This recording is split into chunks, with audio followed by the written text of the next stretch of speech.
preguntas que siempre se las estén haciendo, por lo menos en este tema, y que seguro van a irlos llevando a que cada vez vayan teniendo una mejor comprensión de lo que es el funcionamiento eléctrico por un lado y sus consecuencias mecánicas en el corazón.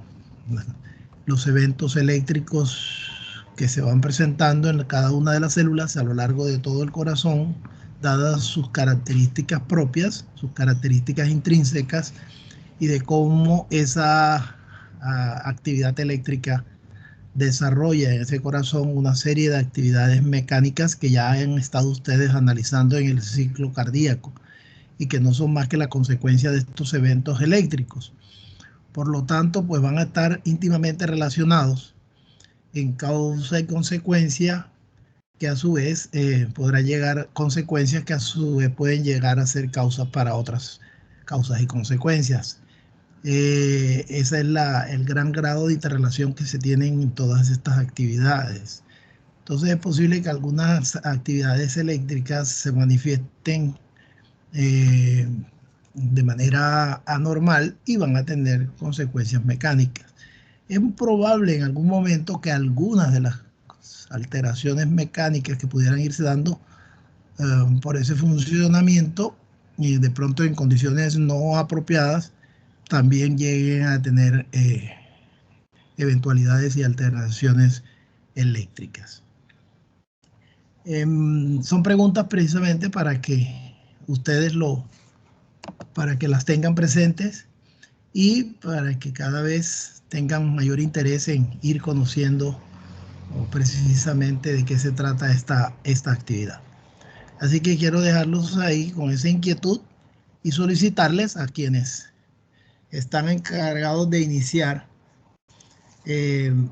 por favor, también comiencen a compartir su pantalla en lo que tiene que ver con donde quedamos la vez pasada. Inicialmente vamos a trabajar algunos aspectos electrofisiológicos que quedaron pendientes en en ambos grupos, diría yo, aun cuando, bueno, tuvimos oportunidad después en el día de la asesoría de hacer un avance con relación a eso.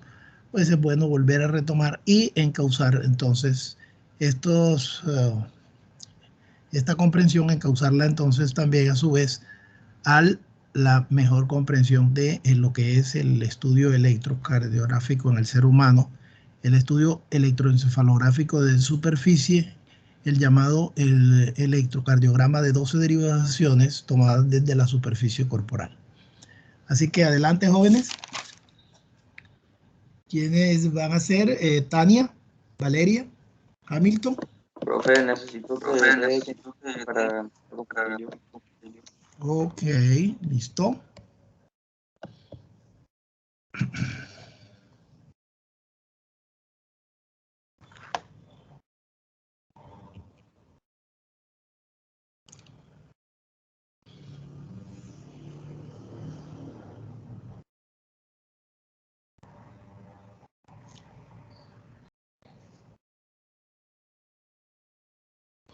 Ok, adelante entonces. Bueno, habíamos quedado la clase pasada exactamente por esta parte Disculpa, Hamilton, déjame preguntar, ¿alguien en el auditorio, en la audiencia, por favor, alguien tiene alguna inquietud, alguna pregunta particular que hacer antes de iniciar con relación a lo que estamos trabajando, lo que vamos a seguir trabajando? ¿Alguna pregunta de lo que ya visto, de lo que ya está visto anteriormente y que quisiera de pronto aclarar antes de continuar?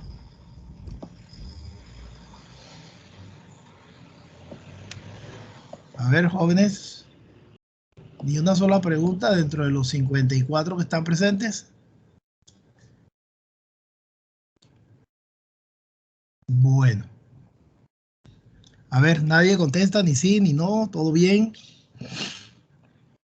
Espero Profe, todo claro. Ok, gracias Ángel. Espero que así sea, realmente, sinceramente.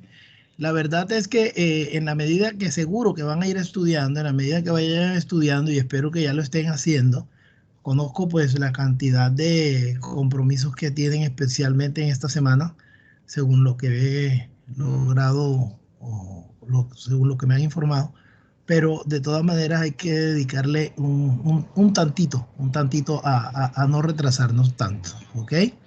Entonces, a ver, vamos a solicitarles a Hamilton que puede continuar entonces.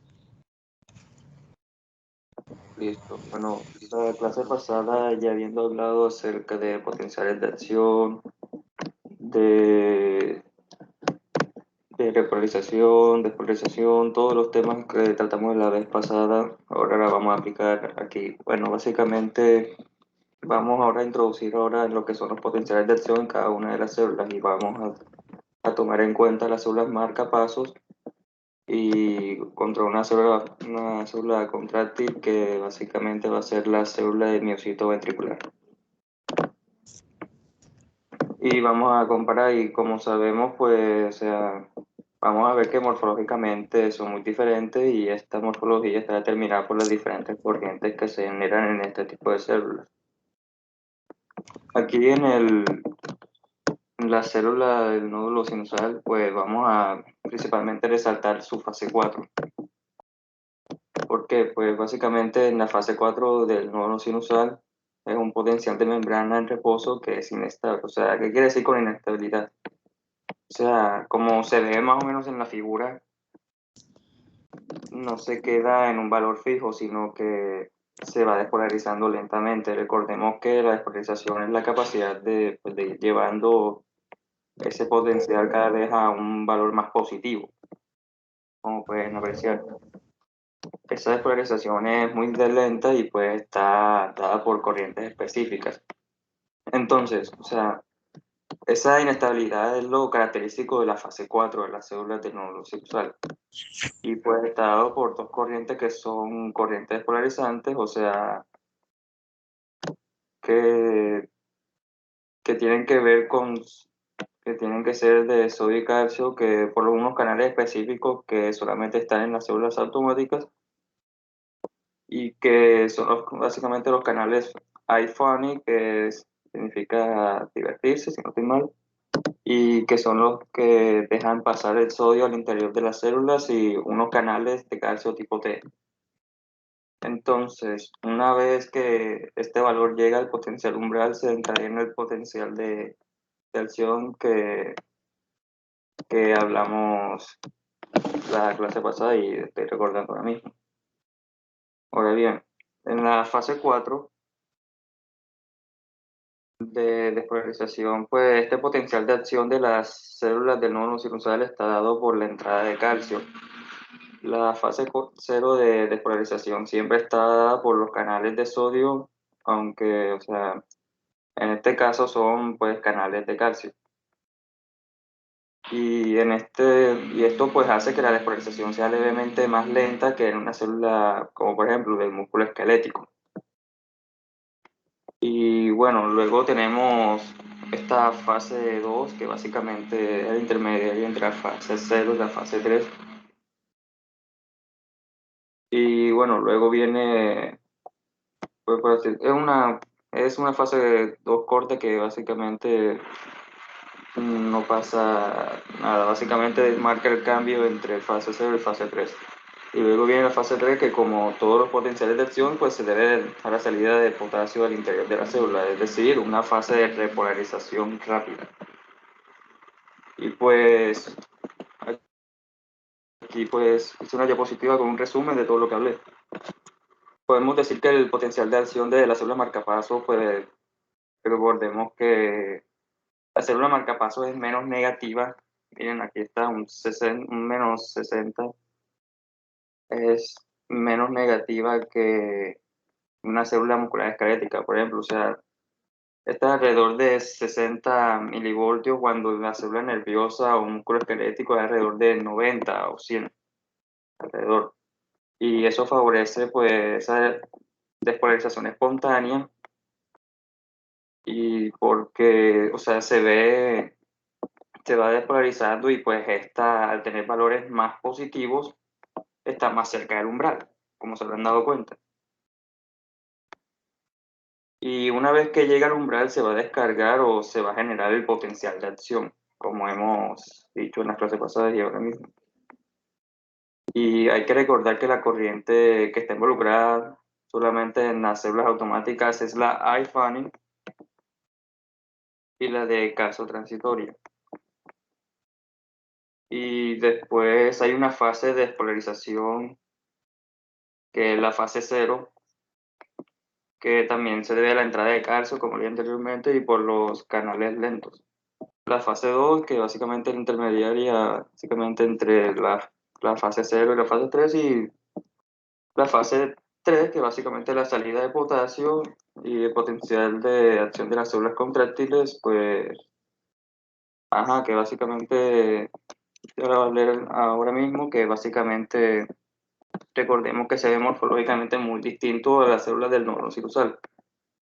En primera instancia, pues, la fase 4, o la de reposo, si es, o sea, es la de reposo que ya que es estable. O sea, siempre se mantiene, esta es una fase que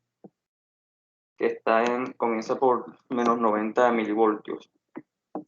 Y aquí, ¿qué está esperando? ¿Por qué está en reposo? Porque está esperando el estímulo, más que nada en la fase 4. Cuando llega el estímulo, aquí enseguida se nota el cambio.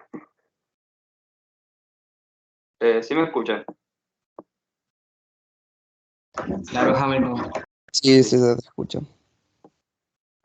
Y bueno, aquí en la fase 4, básicamente la fase 0, acá básicamente es la fase de despolarización rápida. Esta fase 0 pues se da pues por la entrada de sodio por canales de sodio rápidos en voltaje dependientes. Luego entra pues la fase 1, que se llama la repolarización transitoria o temprana, aquí está escrito, que básicamente es justamente la entrada de cloruro y la salida de potasio, pero transitorio, o sea, hace que esa célula se repolarice solo transitoriamente hasta que llegue una fase que es la fase 2 o de meseta, que es lo más característico del potencial de acción, la fase 2.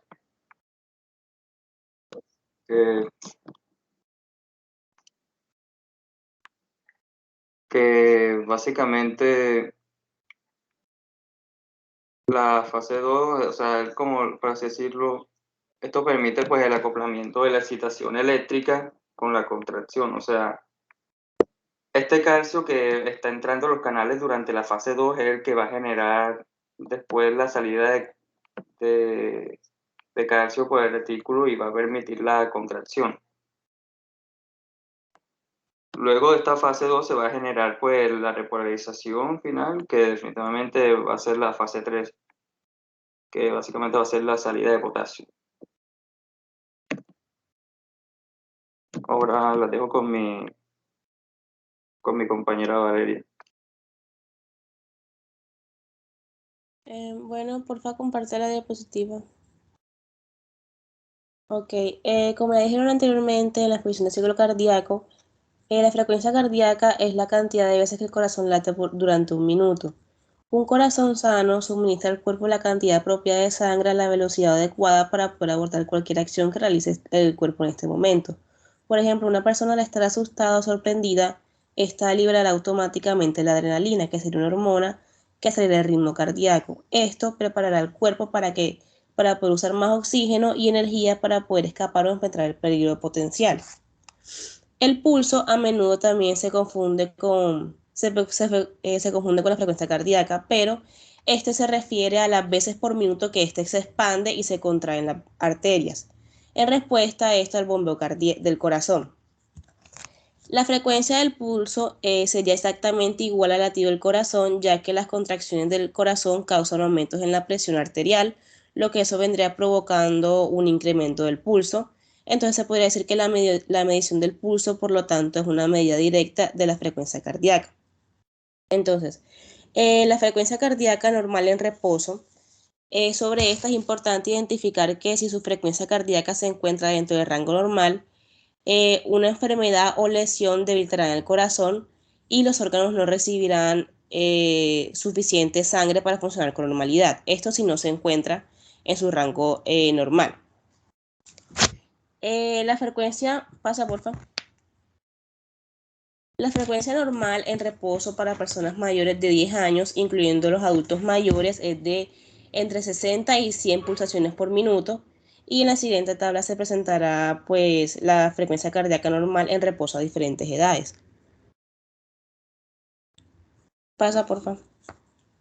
Bueno, el corazón de una persona normalmente bombea de 4 a 6 litros por minuto y puede llegar a 16 y 50 litros por minuto en una persona que realice actividad física intensa, y esta regulación de bombeo cardíaco está dada por el sistema nervioso autónomo, que vendría siendo simpático y parasimpático. Bueno, la frecuencia cardíaca normal de una persona, como ya dijimos, es de 60 a 90 latidos por minuto. Y cuando el corazón tiene un estímulo simpático intenso, nuestra frecuencia puede llegar a alcanzar hasta 200 latidos por minuto. La fuerza de contracción muscular cuando el estímulo simpático es intenso aumenta 2 veces más, y el gasto cardíaco, o sea, la cantidad de sangre que bombea el corazón por minuto, aumenta hasta 3 veces su valor normal.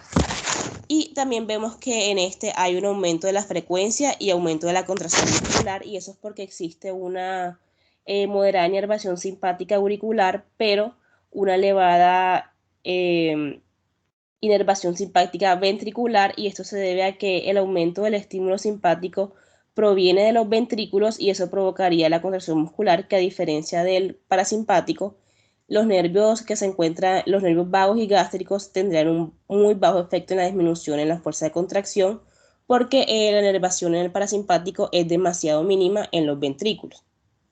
Pasa, porfa. Bueno, ahora hablando del sistema nervioso, pasa.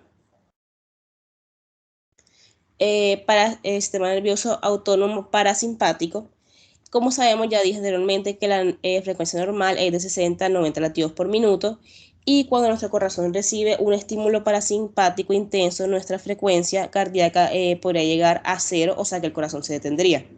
Pero existe un mecanismo de automatismo de defensa que hace que el corazón tenga su automatismo con un estímulo vagal que se llama escape vagal, y la frecuencia cardíaca se mantiene entre 20 a 40 latidos por minuto. Y la contracción muscular en este momento disminuiría entre un 20 y un 30%, y el gasto cardíaco hasta un 50%. Y también vemos que tenemos una disminución elevada de la frecuencia cardíaca y una disminución moderada de la contracción muscular. Eso ya que existe una alta inervación parasimpática auricular y una baja inervación parasimpática ventricular. Es por eso que un estímulo parasimpático disminuiría mucho más la frecuencia cardíaca, pero muy poquito la fuerza de contracción, ya que el nódulo sinusal que está en las aurículas y el vago parasimpático tiene más inervación en las aurículas, por lo tanto va a disminuir más la frecuencia cardíaca. Como tiene también poca inervación en los ventrículos, va a tener un poco efecto sobre la disminución de la contracción muscular, pero aún así se podría disminuir. Pasa, porfa. Bueno, aquí se ve pues lo que ya expliqué. Pasa. Bueno, aquí podemos ver un gráfico donde tenemos la presión auricular derecha y el gasto cardíaco, y está en respuesta a las diferentes estimulaciones del sistema nervioso autónomo. Cuando tenemos una estimulación parasimpática, vemos que el gasto cardíaco disminuye en relación al aumento de la presión auricular, por lo que funciona del sistema parasimpático es disminuir la frecuencia y la fuerza de contracción, y si disminuimos la frecuencia, disminuimos también el gasto cardíaco. Entonces, si no tenemos la estimulación simpática y parasimpática, solo tenemos una acción reguladora del mecanismo intrínseco de Starling, donde el corazón consigue llegar hasta cierto límite de gasto cardíaco por la cantidad de sangre que llega al corazón. Pero si queremos aumentar el gasto cardíaco, activamos el sistema nervioso simpático y aumentaría también la frecuencia cardíaca y la contracción. El gasto cardíaco vemos que aumentaría casi 15 litros por minuto con un estímulo simpático. Y cuando tenemos un estímulo máximo del simpático, los receptores adrenérgicos están ocupados por, serían drogas o por fármacos. Pasa, por favor.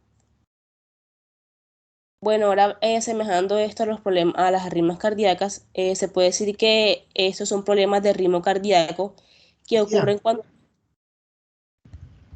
Valeria, Sí, profe. sí, yo pienso que podría ser conveniente en este momento que alguien de la audiencia digamos, nos ratifique la comprensión que ha tenido de lo que se ha estado comentando. A ver, voluntariamente alguien nos puede hacer un resumen entonces de cómo es esa inervación y esa actividad autónoma influyendo sobre lo que es el corazón. De la audiencia, alguien voluntariamente.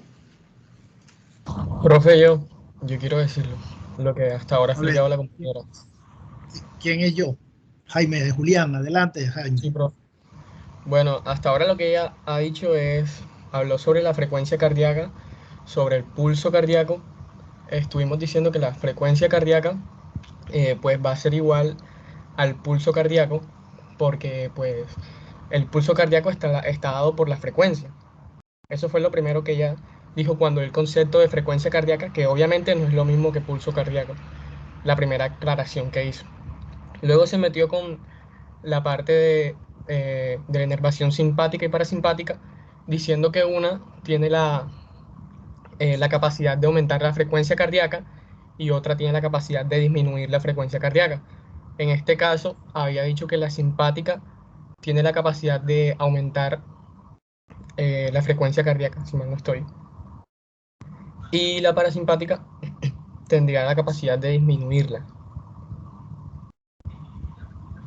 Habían dicho que podía disminuirse hasta 0, pero normalmente no es así, que se disminuye hasta 20 y 40. Y bueno, más o menos hasta ahí vamos. Como A ver, esa disminución, ¿y a qué se debería que no se logre llevar hasta más abajo, generalmente?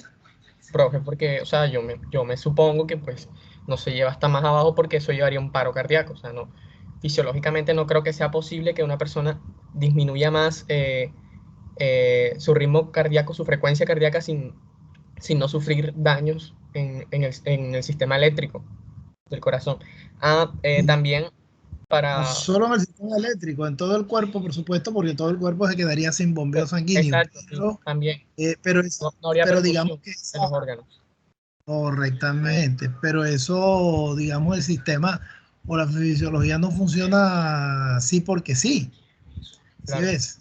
Como tú necesitas dinero, entonces ya el dinero lo vas a tener. No, no es así. Si el organismo necesita funcionar correcto, pero el corazón no responde solamente porque el organismo lo necesite, sino porque tiene que recibir los estímulos adecuados o la retroalimentación suficiente para poder él tener que hacer lo que tenga que hacer, ¿cierto?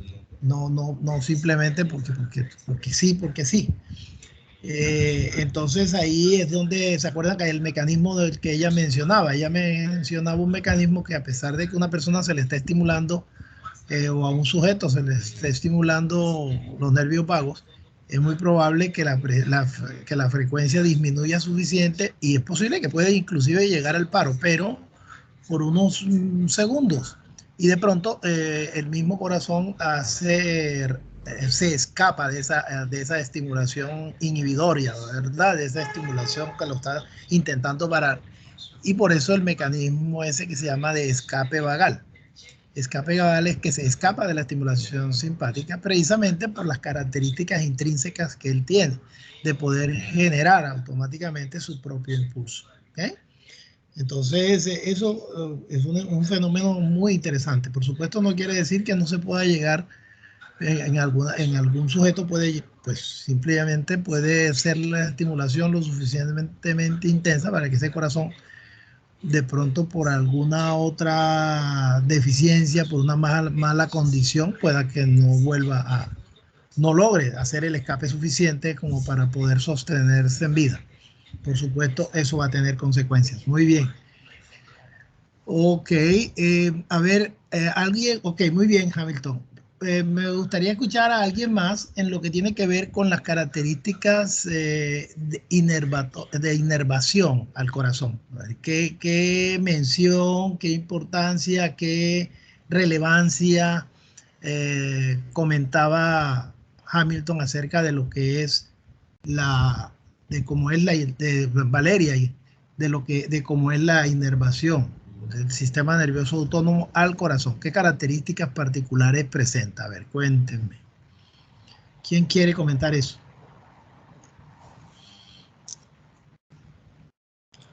Voluntariamente, por favor. Profe, yo quiero decirlo también, si me deja, si me lo permite. Sí, Saumete, está bien, pero me gustaría que alguien más lo comentara. Ah, ok, listo. Alguien más. Si no, pues entonces lo aclaras tú, pero vamos a darle chance a otro. Recuerden que todos tienen que participar, todos tienen que tener las participaciones con los tres docentes. Entonces, simplemente estamos dando oportunidad, que después no haya excusa de que no fue que a mí nunca me dieron oportunidad. Aquí no se trata de que se le llame a alguien, se trata de que cada quien tenga la responsabilidad y tenga, pues, por supuesto, también no importa que se equivoque, si no se da la Profesor, oportunidad. Ok, adelante, cuéntame, ¿quién es? profe, yo me llamo Rivaldo. Profe, Rivaldo. yo según lo que había escuchado de mi compañera, ella dijo que el corazón está inervado por unas fibras nerviosas autónomas, de las cuales se destacaban tanto el sistema nervioso parasimpático como el sistema nervioso simpático, que estas lo que hacen es que juntas forman el plexo cardíaco. Ajá. ¿Y qué características particulares presenta? Y que estas ramas del plexo cardíaco inervan el tejido de conducción, los vasos sanguíneos coronarios, el miocardio auricular y el ventricular, profesor. De igual manera, Mm, no exactamente de igual manera. acuérdate que estamos preguntando precisamente eso. ¿Cuál es la particularidad que tiene? Fíjense que ya ella misma en su explicación daba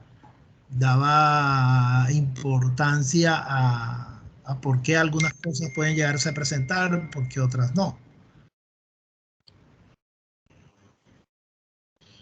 A ver, ¿por qué no colocas esa figura y que alguien, a ver si Rivaldo mismo se recuerda? Coloca la figurita anterior, Hamilton, anterior a esa. A ver,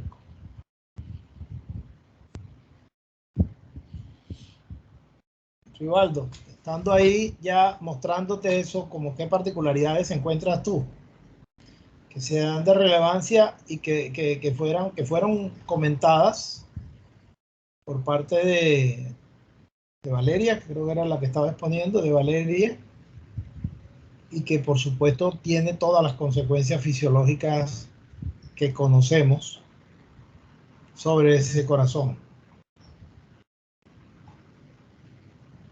No, profe, no les sabría decir exactamente. Profe Javier Yáñez, ¿puedo responder? Adelante, Javier. Bueno, profe, es que existe una diferencia. Simplemente les pido que sean un poquito, observadores, que observen bien y traten de describir qué entienden ahí. Adelante, Javier. Sí, es que, exacto, como dijo mi compañero Rivaldo, el sistema pues cardíaco está inervado por el sistema nervioso autónomo. Este, pues, como sabemos, se divide ya en simpático y en parasimpático.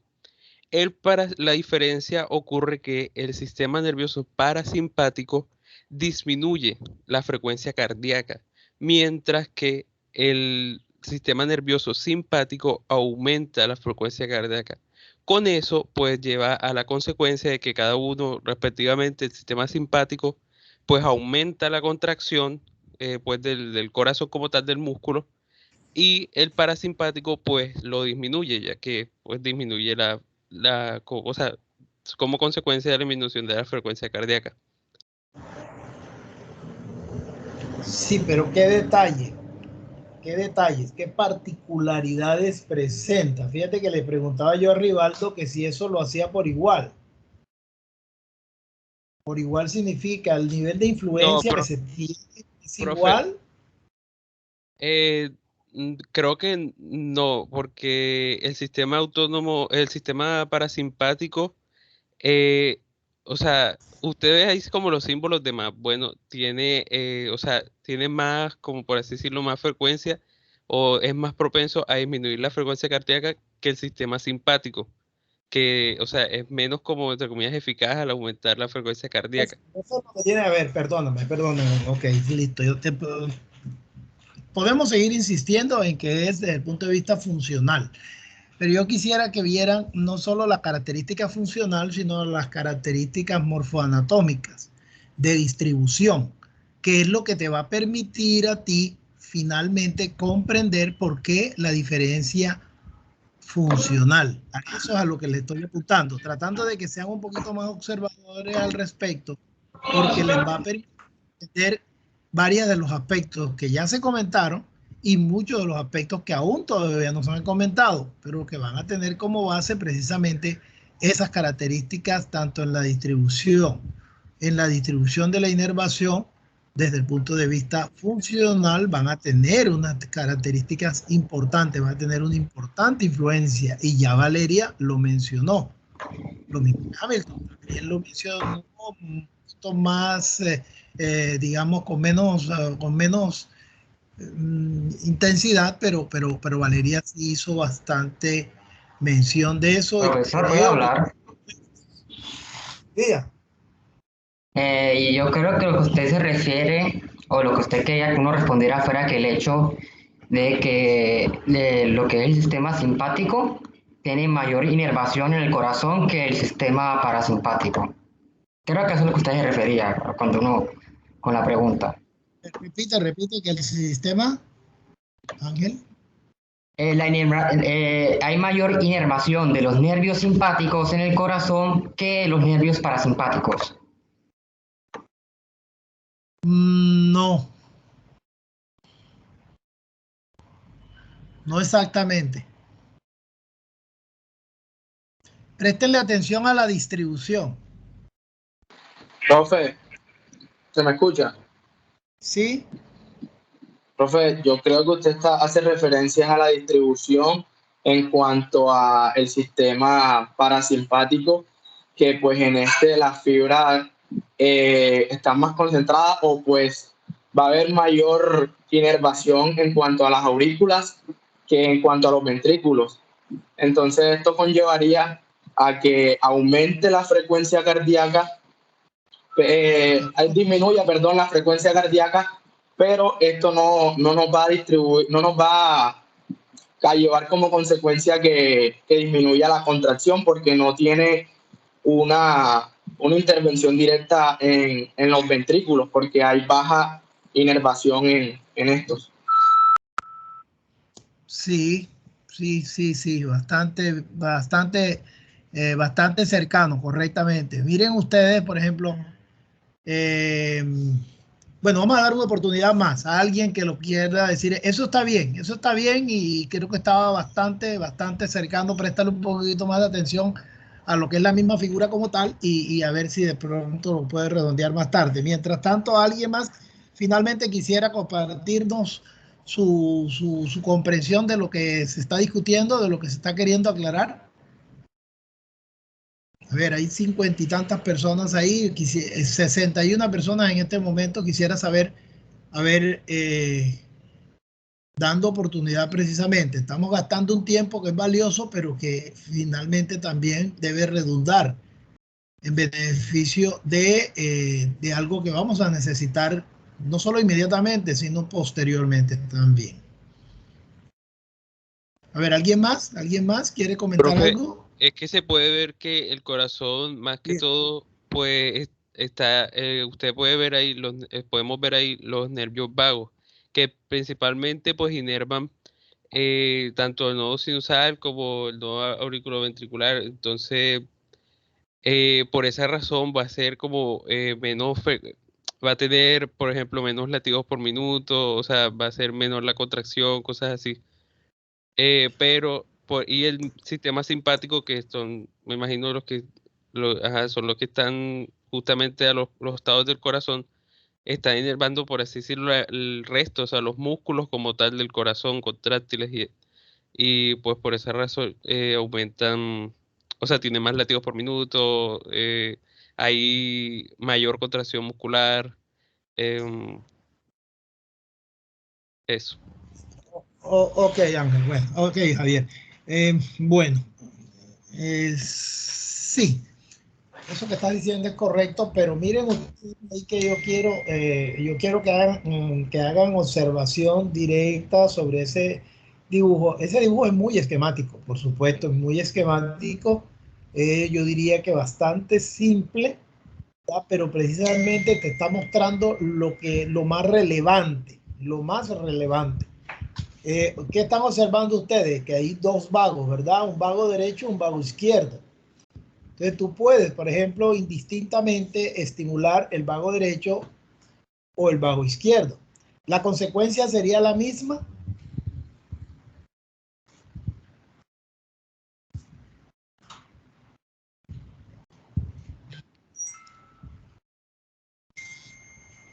¿Me escucharon la pregunta? No, Imagínense ustedes en un animal experimental. Entonces, ¿sería lo mismo estimular el uno que estimular el otro? ¿Daría lo mismo estimular ambos al tiempo? En eso es que quiero que piensen un poquito para que vean ustedes la importancia, porque veo que desde el punto de vista de observación están siendo, no sé, no le están prestando suficiente atención. No sé si es precisamente por esa simplicidad del dibujo, pero que tan esquemática y acertadamente lo dibujan. Y no crean ustedes que van a encontrar siempre ese dibujo. Sería bueno, digamos, no veo ahí la referencia de ese dibujo, porque es muy probable que en el texto de ese dibujo esté clarificado aún más, con más detalle, las características sobre las cuales quiero hacer mención. Y no crean ustedes que todos los dibujos van a ser similares en cuanto a ese nivel de presentación, de interés que está mostrando la ilustración. Fíjense ustedes que el vago derecho está llegando ¿a dónde? Principalmente, ¿a dónde está llegando? Al nódulo sinoauricular. Al nodo sinoauricular, Roy, ¿sí? Y el vago izquierdo, ¿a dónde está llegando? Al nódulo auriculoventricular. Exactamente. ¿Y eso ustedes creen que no tiene consecuencias? ¿Ustedes creen que daría lo mismo estimular los dos al tiempo que estimular uno de los dos? ¿Sí ven? Eso es lo que quiero que piensen por lo pronto. Nada más, no voy a dedicarle más tiempo porque yo creo que ya hice bastante énfasis para que se interesen en ahondar lo que eso puede llegar a representar. Lo mismo con referencia, miren ustedes, a la estimulación simpática. Miren la cadena simpática, miren cómo está distribuida. Y miren la cadena simpática del lado, o sea, del lado derecho, y miren la cadena simpática del lado izquierdo, miren cómo está distribuida. Entonces, fíjense que no es distribución al azar, no es una distribución simplemente porque ahí llegó, como quien coge una cantidad de pelotas y las tira a un campo, ¿sí? Esas pelotas, de pronto, si tú no las diriges, unas hacia el campo derecho y otras hacia el campo izquierdo, pues no van a ir. Si simplemente las tiras, pues ellas cogen en la dirección en que el viento y en el que la fuerza del impulso las logre llevar. ¿Sí ves? Pero fíjate tú que no está así, está de que si tú tiras con una mano, con la mano derecha, esas van dirigidas a un sitio. Si las tiras por el lado con la mano izquierda, fíjate que van dirigidas como a otro sitio, ¿sí? Eso no quiere decir que a su vez entre ellas eso no sea un poco más intrincado.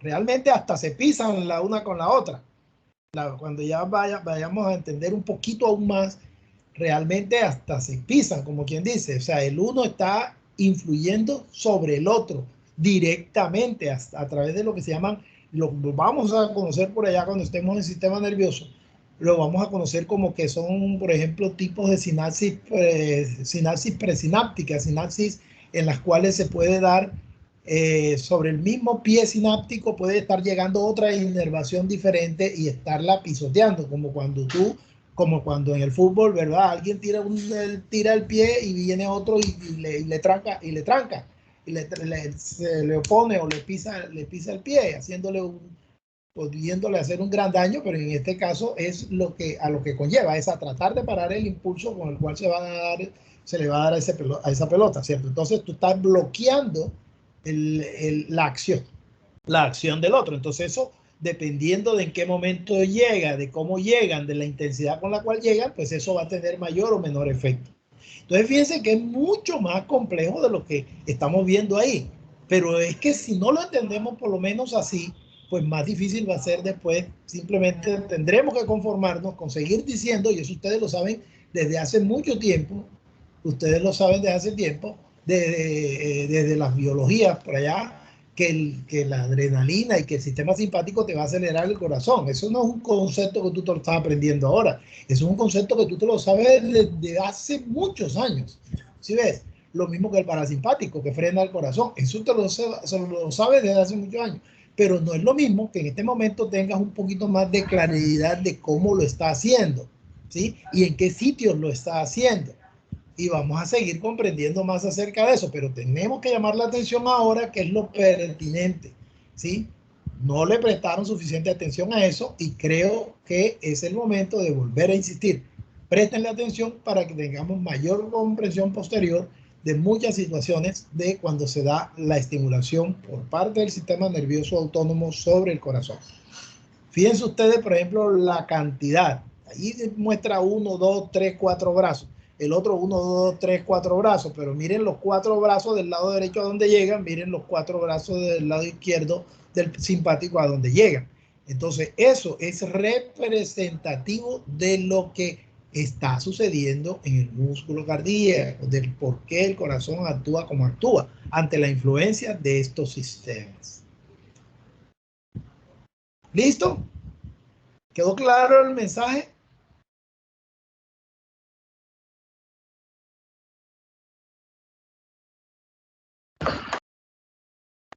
Sí, profe. Bueno, pues entonces préstenle un poquito de atención a eso y continuemos, por favor. Adelante. Vamos a llamar la atención sobre esto más adelante. Bueno, la anterior.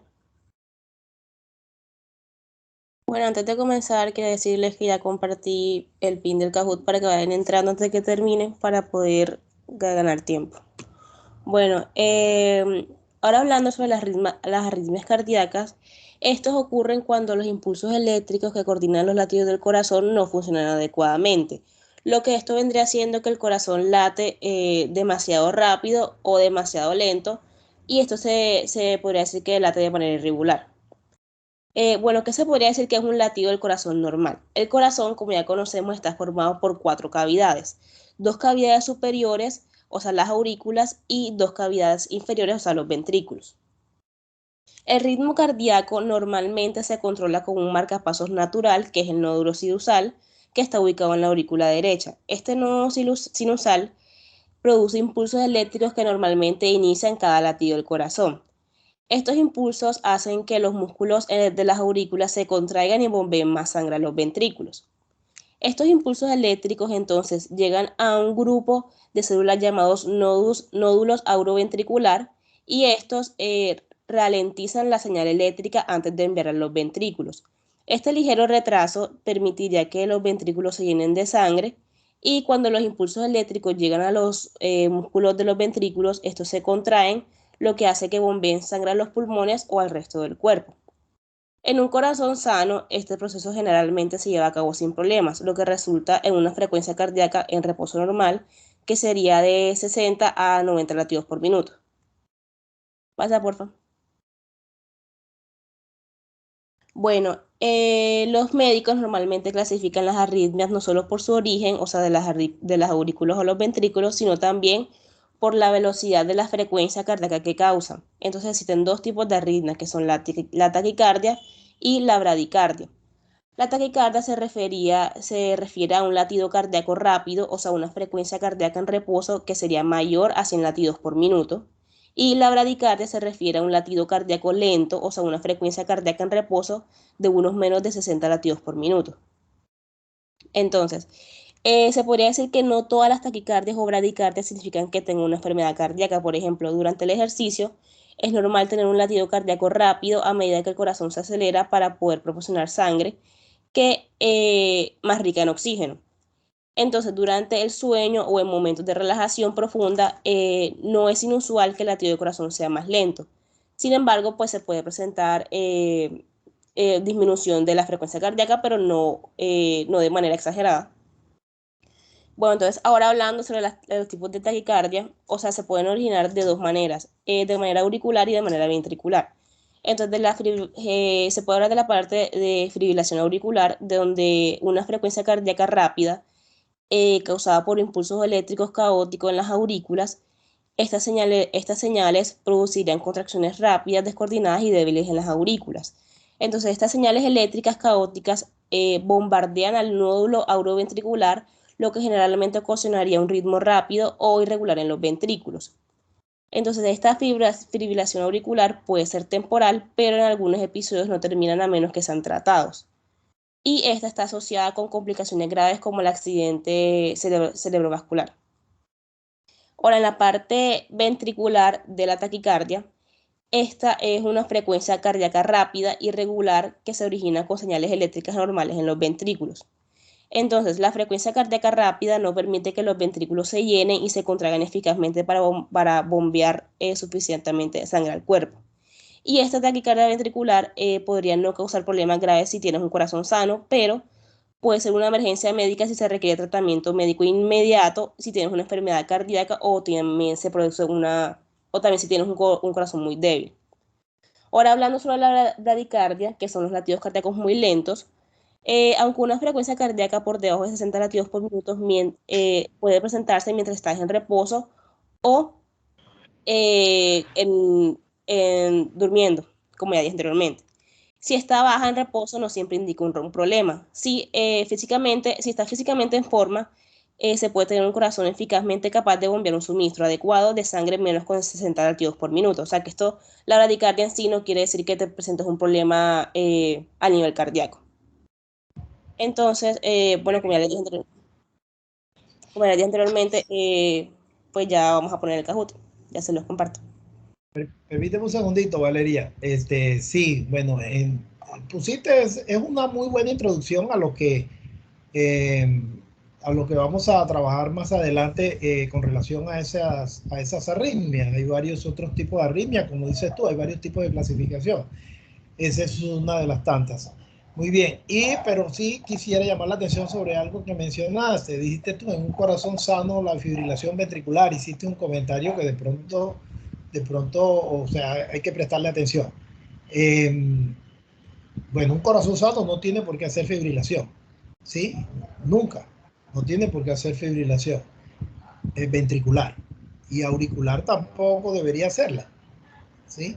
Ahora, si por alguna circunstancia se hace, porque el músculo como tal está sano, pero la condición en la cual se encuentra hace la suficiente estimulación como para que conduzca a que se produzca una fibrilación, por supuesto siempre va a ser mortal, siempre va a ser digamos, de una gran incidencia, porque como tú lo dijiste, un corazón sano, si entra en fibrilación ventricular, pues no va a hacer contracciones eficientes, puesto que simple y llanamente no se va a contraer, porque la fibrilación es un concepto que vamos a entender posteriormente mejor, pero que por lo pronto significa que todas las células ventriculares se están creyendo que son marcapasos, entonces nadie le está haciendo caso a nadie, según eso, ¿verdad? Por lo tanto, bombeo no va a darse, y eso va a resultar, por supuesto, siempre de manera es una gran amenaza, digamos así, para la supervivencia si no se logra controlar.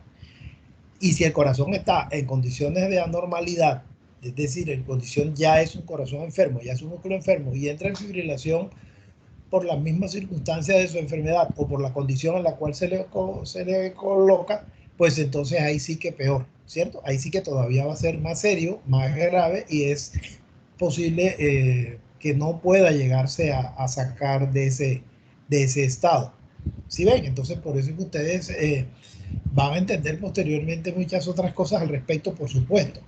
Pero yo sí me gustaría que en este momento quedara claro eso. La fibrilación es un extremo, digamos así.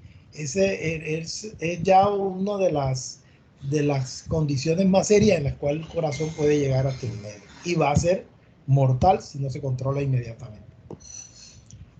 Bueno, jóvenes, se les había anunciado desde hacía varios segundos, desde hacía varios minutos que se fueran conectando. Fíjense que para el parecer no le prestaron atención. Espero que sea porque estaban prestando atención a la explicación. Pero miren ustedes, de los 60 y tantos que hay en lista, solamente van 21. Y hace varios minutos que se les dijo que se conectaran. Muy bien, a ver, rapidito. Esperamos que todos lleguen a conectarse al Kahoot. Absolutamente todos. Y lo más pronto que se pueda, por favor. ¿Cuántas preguntas van a hacer, Valeria? Profe, son 7. No, son muchas, no le metas tanto. Trata de llegar como hasta la tercera nada más, ¿sí? No sé si pueden hacerlo. ¿Las tienen todas en un solo Kahoot o las tienen en varios Kahoot? Profe, la teníamos en 2 Kahoot, pero ya la unimos a uno, pero igual yo lo dejo hasta la tercera. Sí, exacto, para no seguir, ¿cómo es? A manera de un preámbulo. Es probable que las guardes ahí, las tengamos para más tardecito de pronto poderlas aplicar. Cuando tengamos un poco más de avance con relación a la clase, podemos retomar algunos aspectos y se podrían volver a tener otras 3 más. Bueno, por lo pronto, a ver, jóvenes, van muy lentos, como así que 34 nada más. Les recuerdo que después me hacen llegar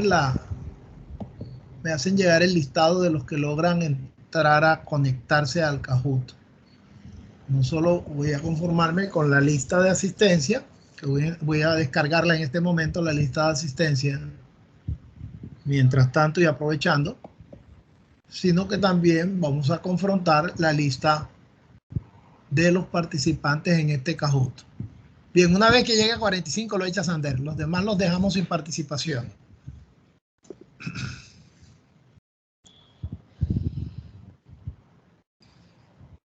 Y esperemos que más adelante sigan conectándose para que cuando se lleguen las siguientes, pues ya todos ojalá lo estén. A ver, ¿será que bajamos entonces de 45 a 40? Bueno, una vez que llega a 40 lo echas a andar, por favor, Valeria. No vamos a estar esperando demasiado. Listo, adelante, con los que están ahí. Sigan conectándose los demás.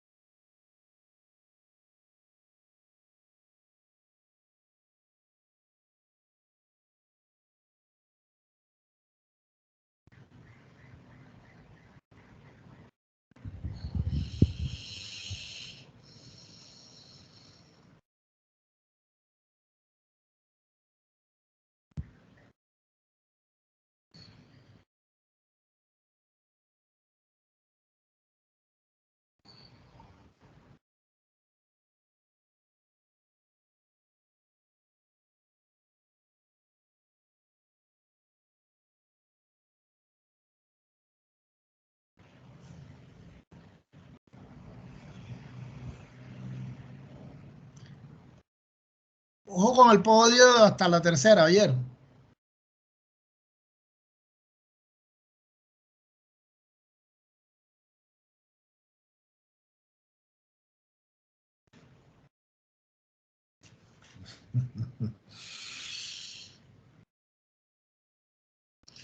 Isabel, Natalia y Valentina. ¿Ok? Ojo con esos nombres. Profe, ya son hasta la tercera pregunta. Isabel, Natalia y Valentina. Ojo, necesito el listado a este nivel, ¿oíste? Valentina. ¿Valentina qué? Alemán.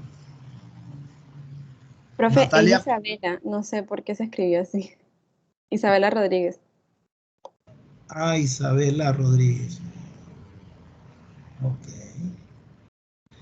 Natalia, ¿qué? Jiménez.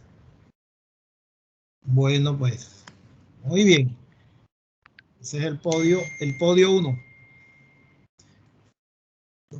Con 2.700, con 2.600 y con 2.500. Muy bien. 2.145. No hay diferencia, ¿no? Buena diferencia. 1.790 y qué.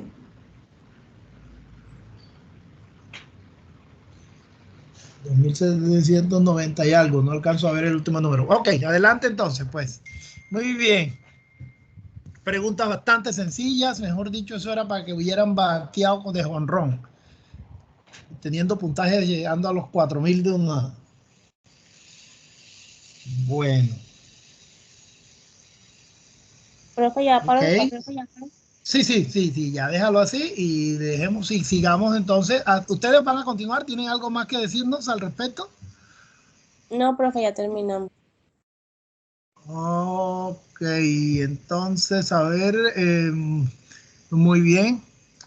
Muy bien, entonces, bueno, ahí habrían algunos aspectos que de pronto yo les haga alguna aclaración más adelante o algún complemento.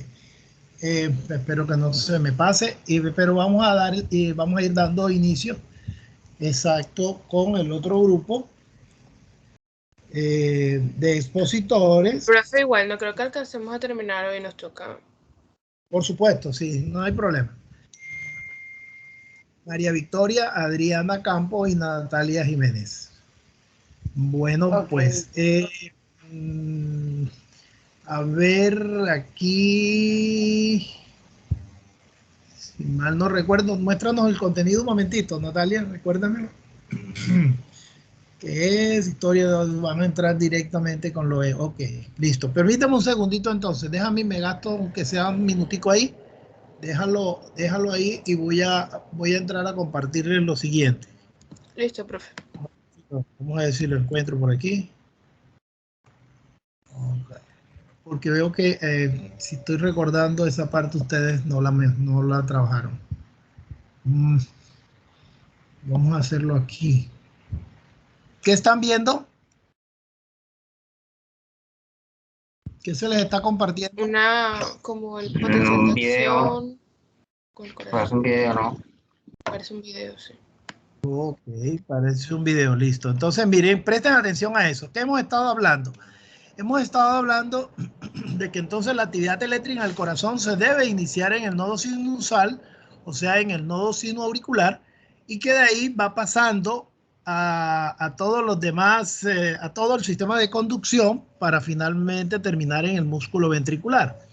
¿Cierto? A ver, una de las preguntas que se hicieron, creo que no sé si fue la segunda, en la que la respuesta decía el ventrículo, ¿por qué no se activa? Entonces la respuesta era porque estaba esperando el estímulo. Eso de sí, no, ¿verdad? Sí, en la medida en que, bueno, podríamos entenderlo así de manera muy simple, pero la verdad es que simplemente porque no tiene la capacidad automática normalmente en las condiciones normales. ¿Sí ven? No es porque esté esperando el impulso, sino que ese no es ese no es el razonamiento que el organismo hace, ni el que está haciendo las células, pudiéramos decirlo en esos términos. Es simplemente, si no tiene automatismo, pues el impulso se genera cuando a él lo estimulan, a diferencia de lo que está pasando en el nodo sinusal, que él, por esa inestabilidad que tiene en la membrana celular, su potencial se va despolarizando progresivamente dadas las características intrínsecas que tenga. Listo, entonces ustedes eso lo están viendo en esa gráfica. Voy a echarlo a andar porque va a ser, observen simplemente todo lo que está pasando. Miren, el impulso entonces nace, llega hasta el nodo auriculoventricular, miren cómo se retrasa un tantito, y luego en la medida en que va atravesando por todo el resto del corazón, miren, va llegando finalmente al último potencial, al rojo, en el cual encuentran ustedes que es el miocardio, ¿verdad? El miocardio ventricular. Entonces, ¿qué estamos observando? Estamos observando diferentes tipos de potenciales. Miren que los potenciales se parecen, pero no son iguales.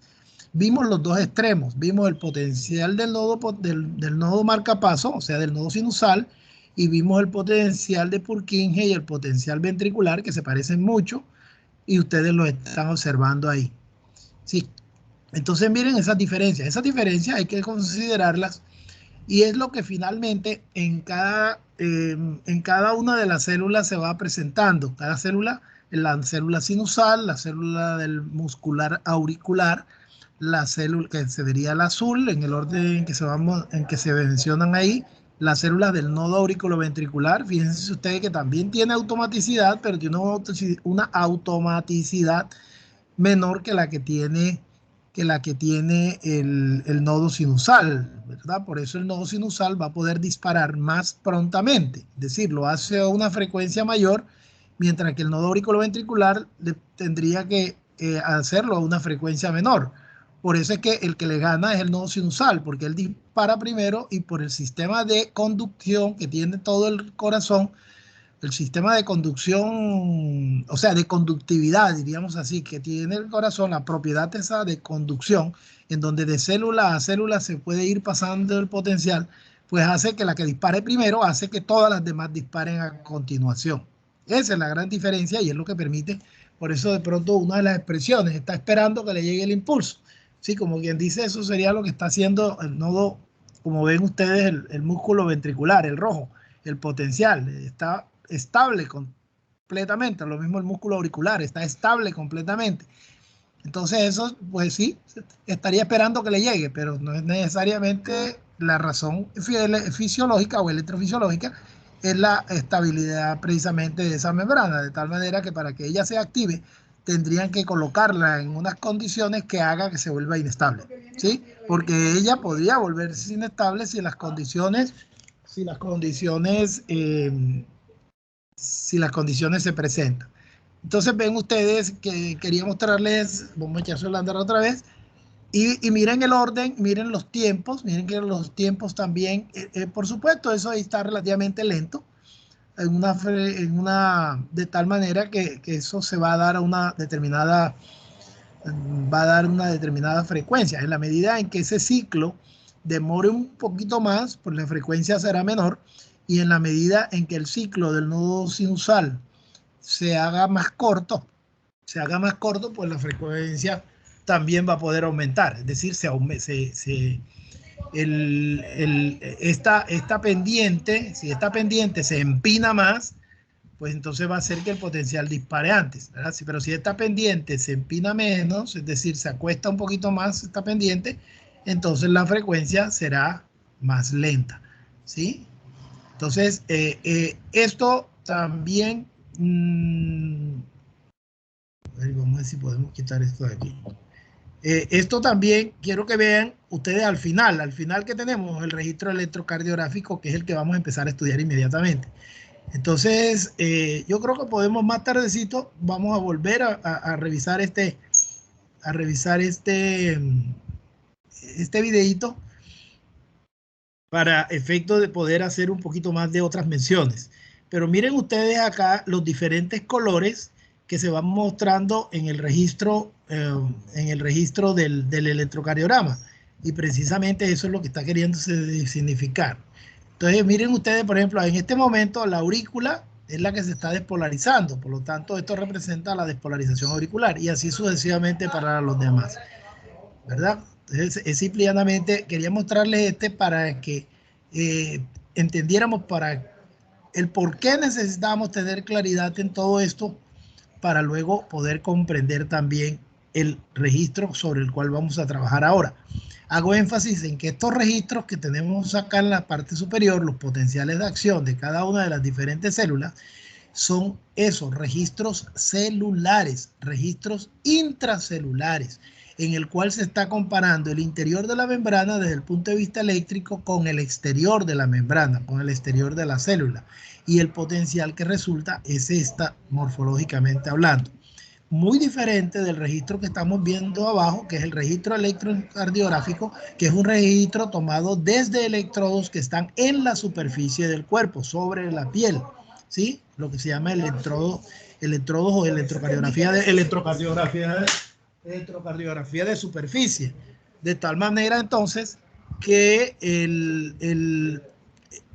que la morfología, digamos, del registro es completamente diferente, pero que es y representativo de la sumatoria que en cada uno de los diferentes sitios se va dando en cuanto a potenciales en ese corazón.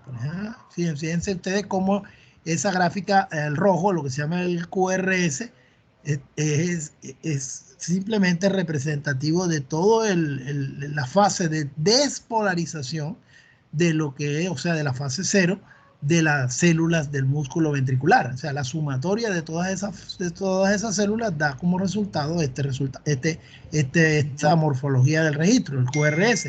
¿Pero por qué? Porque lo estamos viendo desde la superficie del cuerpo, no estamos viendo ni siquiera desde la superficie del corazón, pero que es representativo precisamente de toda esta sumatoria, y eso de esa fase nada más. Así también la onda T, observen ustedes, vendría siendo entonces la sumatoria de todo lo que es la actividad de repolarización de la fibra muscular cardíaca. Entonces, esto yo creo que es un dibujo, es una forma de representarlo. Es original de Netter, digamos, esa forma de representación, así ese dibujo, pues, quien se craneó ese dibujo, pues, mostrarlo de esa manera fue Netter, es el primero que se le ocurrió mostrarlo así, y la verdad es muy afortunado, porque es bastante diciente de lo que está sucediendo.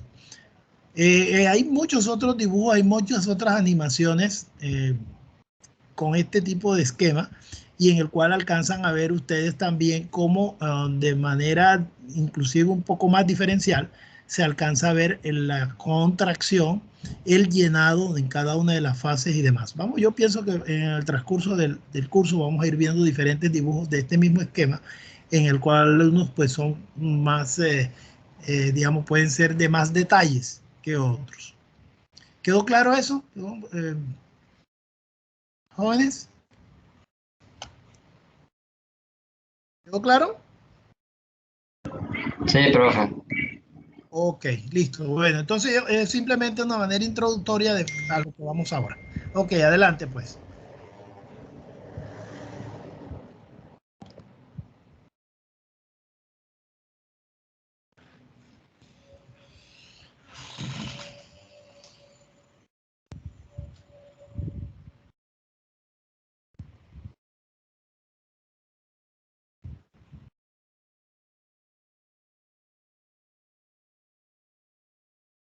Ok, buenos días, compañeros, profesor. Devuelve, por favor, a la primera diapositiva.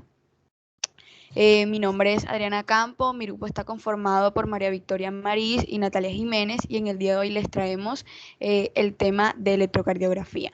Siguiente, porfa.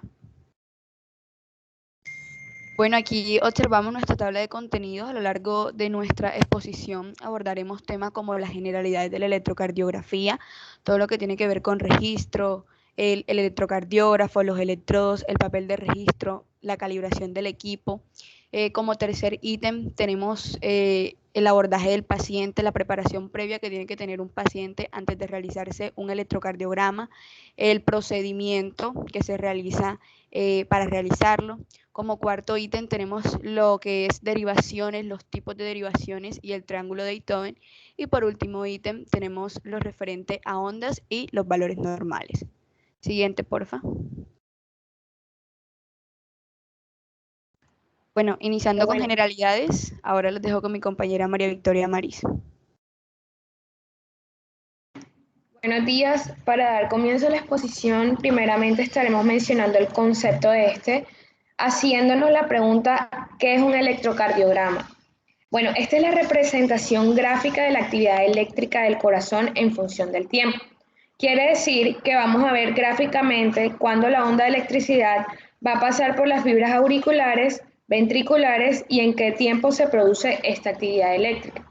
En palabras simples, no es nada más que las contracciones y relajaciones que tiene el corazón, en este caso representadas en forma gráfica, así como estamos viendo en la diapositiva, por un monitor o un papel milimetrado, que llegaría a ser la actividad eléctrica del corazón. Debe entenderse que se interpreta totalmente el órgano como un todo, el corazón, mientras que cuando hablamos en la parte del potencial de acción, solo estudiábamos una célula, ya sea del miocito o una célula de Purkinje. Acá en el electrocardiograma ya hablamos netamente del corazón. Bien, ahora, ¿por qué es necesario tomar un electrocardiograma? Porque este va a determinar el tamaño relativo de las cavidades del corazón. Si las aurículas no tienen un tamaño normal, ¿qué nombre recibirá esta patología? El crecimiento auricular derecho o el crecimiento auricular izquierdo. Siguiente diapositiva, por favor. Bueno, aquí les estaremos hablando un poco de la historia de cómo surgió el electrocardiograma.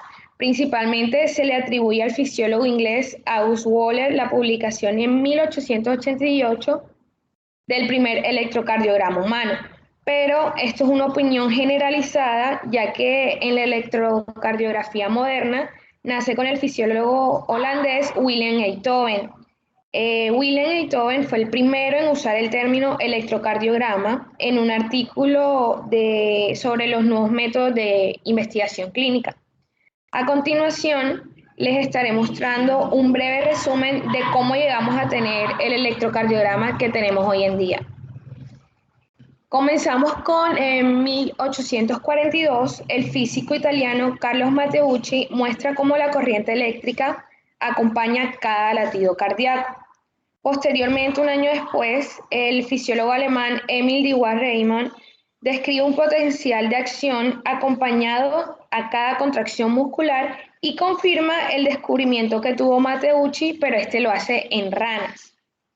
En 1869 al 70, Alexander Muirhead del Hospital de Londres dice haber registrado un electrocardiograma. Sin embargo, este es cuestionado y puesto en duda. 2 años después, en 1872, el físico francés Gabriel Liebman inventa un electrómetro capilar. Como vemos en la imagen en la diapositiva, este consistía en un tubo fino de vidrio con una columna de mercurio bañada con ácido sulfúrico. El menisco del mercurio se mueve con las variaciones de los potenciales eléctricos y esto lo logran observar a través del microscopio. En 1876, Marey usa este electrómetro para registrar la actividad eléctrica de un corazón y lo hace también con una rana a corazón abierto por disección. En 1878, el fisiólogo británico John Burdett Sanderson y Frederick Page registran la corriente eléctrica del corazón con un electrómetro capilar y muestra que este va a tener 2 fases, que posteriormente son denominadas QRS y T. En 1887, el fisiólogo británico August Waller publica el primer electrograma humano, como ya se los había mencionado anteriormente. En 1891, el fisiólogo británico William Bayliss y Edward Stalin perfeccionan este electrómetro capilar y ellos conectan las terminales a la mano derecha y a la piel sobre la zona del latido del ápex y muestra variaciones trifásicas acompañadas a cada latido del corazón. Estas deflexiones fueron denominadas lo que conocemos como onda P, complejo QRS y onda T.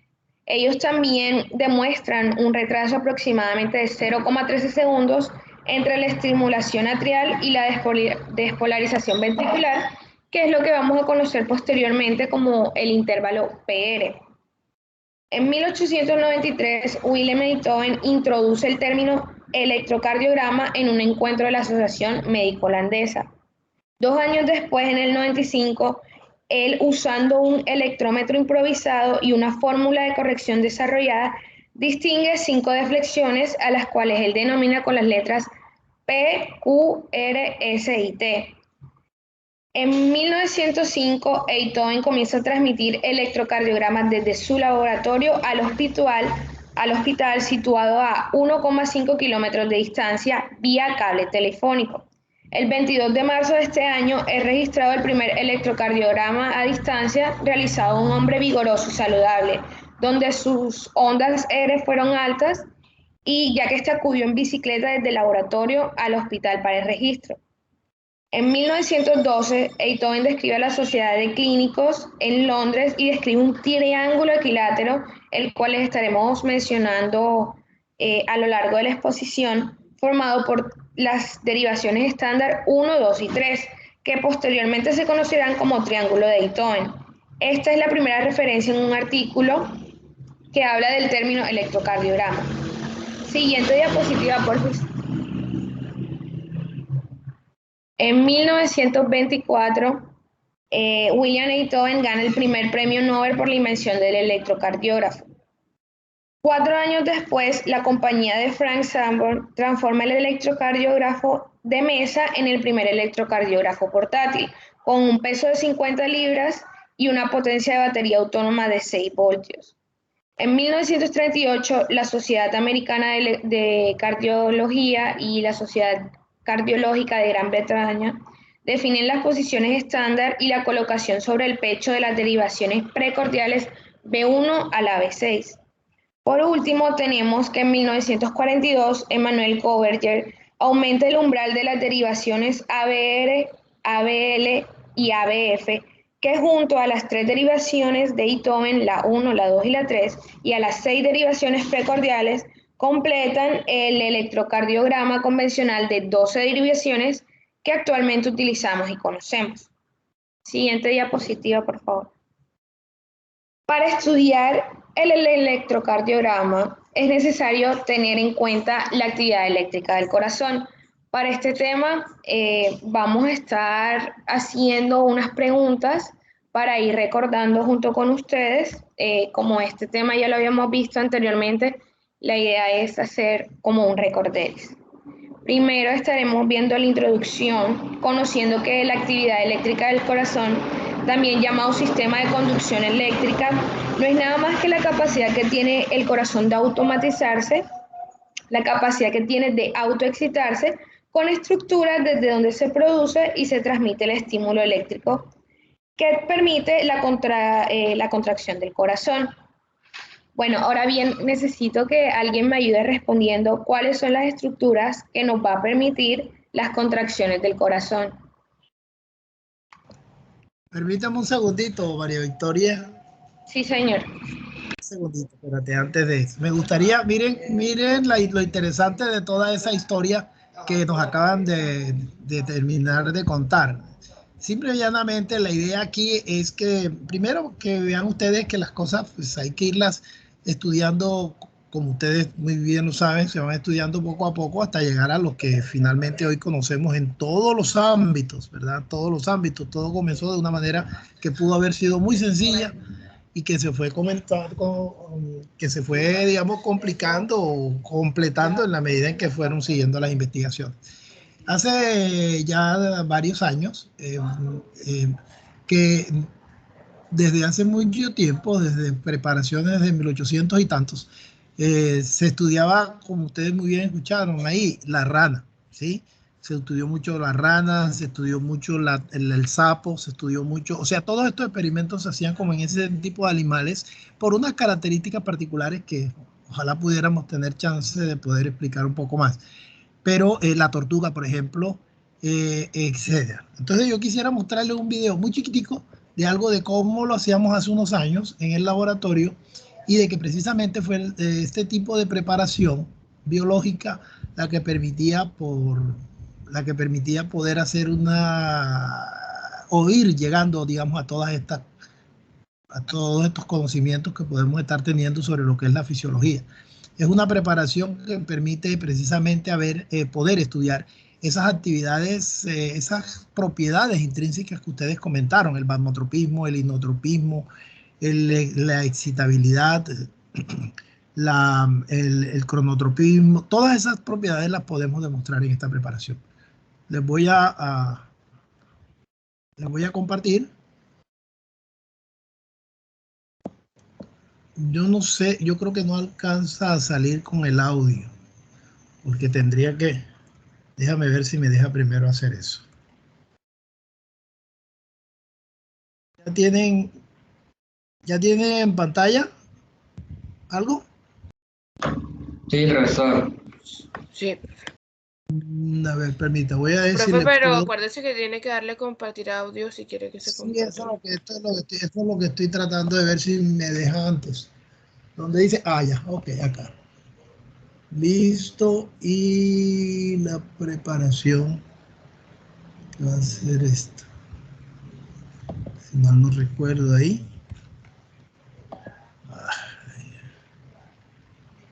Listo, ahí la están viendo.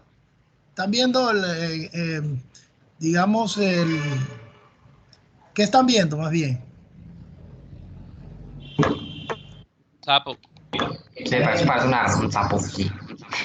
Están viendo la foto. Bueno, esa es una fotografía, pero vamos a ver si logro.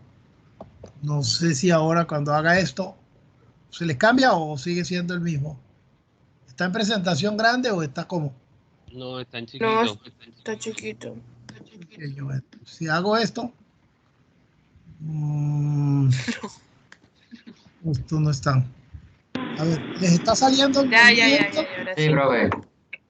Al estar simulando ¿Estaba escuchando?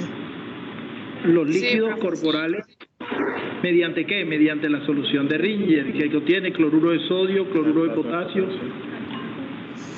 No tiene un poquito, tiene bicarbonato, tiene cloruro de calcio, en una osmolaridad que en este caso es una osmolaridad ligeramente mayor que la del humano. Esa solución de Ringer es una solución de Ringer preparada para el humano, o sea que debe tener una osmolaridad cercana alrededor de los 200 miliosmoles, 290 miliosmoles. El sapo tiene unos líquidos corporales que tienen una osmolaridad ligeramente menor. Entonces, a la larga, digamos, esa osmolaridad es ligeramente mayor que la de los propios líquidos de él. Eso en algo contribuye a deteriorar un poco la preparación. Bueno, ahí estamos observando el registro control. Ahí podemos medirle frecuencia. ¿Alguien que le mida frecuencia, por favor? Bueno, listo. Creo que no hay necesidad de repetirlo, ¿verdad? Pero miren ustedes, esa es la preparación. Igualmente, aquí que estamos viendo contractilidad. Observen ustedes un ganchito que tiene colgado, o sea, que cuelga al corazón, que engancha al corazón levantándolo, de tal manera que cada vez que el músculo se contrae, cada vez que el corazón se contrae, jala la palanquita. Esta palanquita está conectada con un transductor de tensión y eso lo vamos a ir registrando en pantalla, ¿verdad? Pero igualmente, en este caso no lo estamos haciendo aquí, pero igualmente nosotros podemos tener colocados los electrodos en las cuatro extremidades, de tal manera que podemos también igualmente registrar no solo la actividad mecánica en un canal del polígrafo, sino también podemos registrar la actividad eléctrica, ¿sí? Electrocardiográfica. Fíjense ustedes, para que entiendan ustedes la complejidad de todo esto, el hecho de poder, para poder hacer ya lo que son la medición de potencial, tendríamos que extraer este músculo, o sea, tomar una biopsia del músculo o de la zona del corazón que queremos, ya sea del nodo sinusal, ya sea del nodo auriculoventricular, del sistema de Purkinje, hacer una biopsia, hacer un cultivo celular de ello y en ese tener un grupo celular el cual podamos a través del microscopio poder hacerle el registro electrofisiológico del que ya estuvimos hablando, ¿verdad? Pero entonces no lo podríamos hacer como ven ustedes en un corazón íntegro, sino que tendría que ser extrayendo una celulita de estas, unas cuantas celulitas, un grupo celular que permanece vivo. Tú este corazón lo quitas de aquí y lo colocas en la palma de tu mano y el corazón sigue latiendo. ¿Por qué? Porque tiene esa capacidad automática, ¿sí? No les voy a mostrar fotos de todo eso, ni mucho menos, pero sí quiero que lo imaginen. Entonces, una preparación como esta nos permite poder comprender al mismo tiempo no solo la actividad mecánica y correlacionar la actividad eléctrica que está sucediéndose desde los electrodos, midiéndola desde los electrodos o determinándola desde los electrodos, y la actividad contráctil. Aquí podemos alcanzar a ver ahí al fondo donde tengo la flechita lo que es la cavidad. Este corazón es diferente del humano. Este corazón tiene el ventrículo, que es el que ustedes alcanzan a ver latiendo. Ese ventrículo que cambiaba de color, si se dan cuenta cómo cambiaba de color con la sístole y la diástole. Ese ventrículo es único, o sea, es un solo ventrículo, no es como el corazón humano, el corazón de mamífero que tiene ventrículo derecho, ventrículo izquierdo. Este es un solo ventrículo, pero tiene una arquitectura interna que permite que las sangres no se mezclen, porque él tiene también pulmones. Aquí los pulmones en esta preparación ustedes los ven colapsados, ¿sí? Aquí no están funcionando los pulmones, el animal no está respirando aquí. Se le ha descerebrado previamente, está inmovilizado, está insensibilizado, el animal no está sufriendo para nada, por supuesto.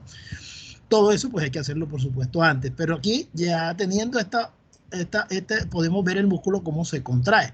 Entonces es un músculo ventricular, miren que no tiene coronarias. Entonces esa es una de las razones del por qué este músculo es bien estudiado, porque al no tener coronarias no está dependiendo de esa irrigación.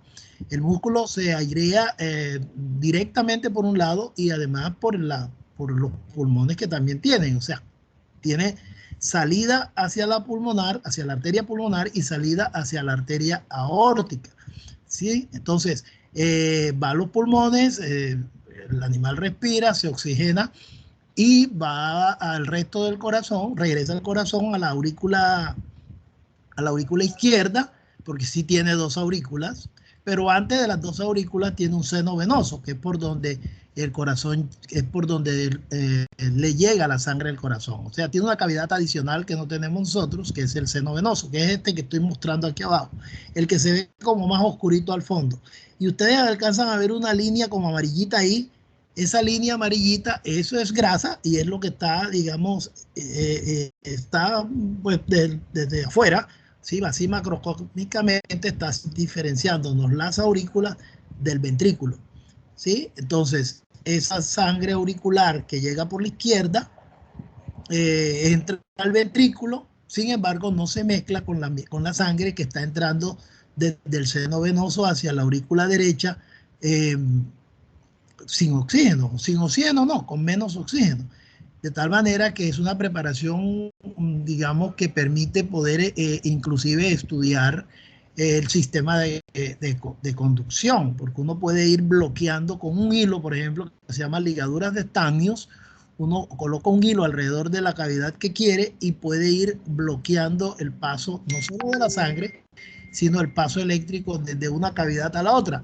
Y usted pudiera llegar a tener una preparación de forma tal en la que el seno venoso se está contrayendo independientemente del seno de las aurículas e independientemente del ventrículo. O sea, usted tiene las tres frecuencias diferentes, en la que la mayor frecuencia la tiene el seno venoso, la tiene luego las aurículas y finalmente el ventrículo. Es una preparación extraordinaria para efectos de aprendizaje, pero ustedes entenderán que es una preparación que no se puede seguir haciendo, no podemos seguir digamos, sacrificando animales. Y bueno, y los tiempos han ido cambiando, de tal manera que bueno, tendremos ahora que conformarnos con los videos que logramos hacer en algún momento y con las simulaciones que en estos momentos también están muy avanzadas en lo que tiene que ver con todo este tipo de aspectos. ¿Listo? ¿Algún comentario? ¿Se comprendió? ¿Se entendió?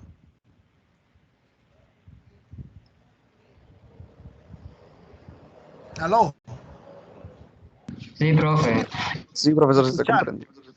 Miren, otra de las cosas interesantes también con esta preparación es que, por ejemplo, aquí, porque no tenemos todo el detalle, ¿verdad? Pero aquí podemos llegar a ver, por ejemplo, podemos a este nivel, por el cuello, podemos ver cómo llega el paquete arteriovenoso, y ahí podemos aislar, podemos separar, podemos disecar lo que es el nervio vago, ¿sí?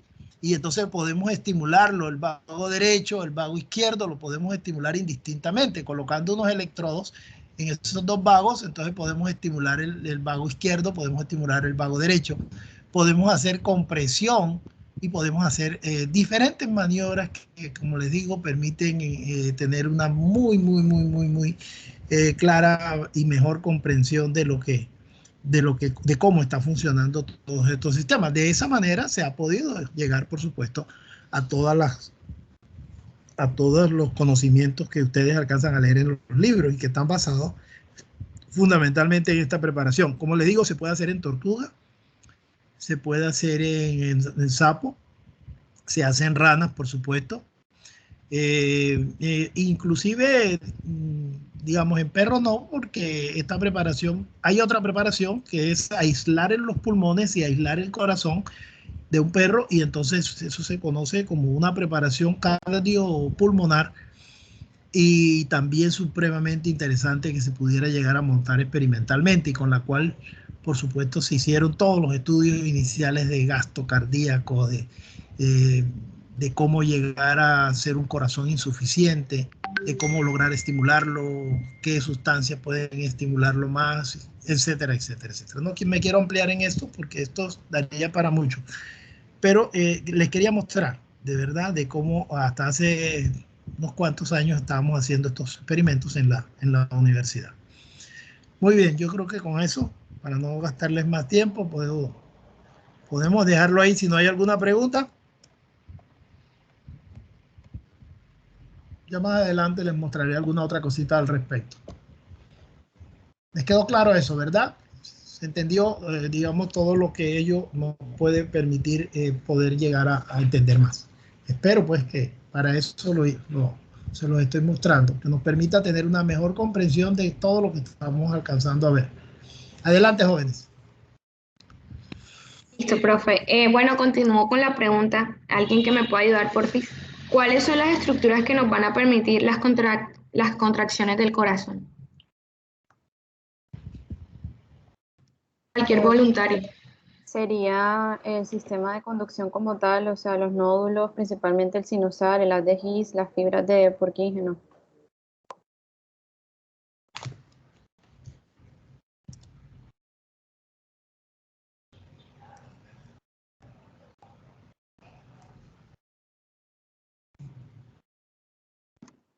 Listo, correcto. Entonces, como decía nuestra compañera Isabela, serían los diferentes nódulos y las diferentes fibras. El principal nódulo que haría parte de este es el nódulo sinusal. Él también es llamado marcapaso natural del corazón y es el que le confiere al corazón la característica de generar de 80 a 70 latidos por minuto. Ahora bien, ¿alguna otra persona que me ayude? ¿Cuál es la principal función del nódulo sinusal? Bueno, este es lograr una contracción de las aurículas, lo cual logrará con ayuda de diferentes ramas o vías que se denominan las vías internodales. Estas son tres, que es la anterior, la vía media y la vía posterior, y son las que se encargan de llevar el impulso a todas las aurículas para que éstas se puedan contraer. Y exactamente así. Recordemos que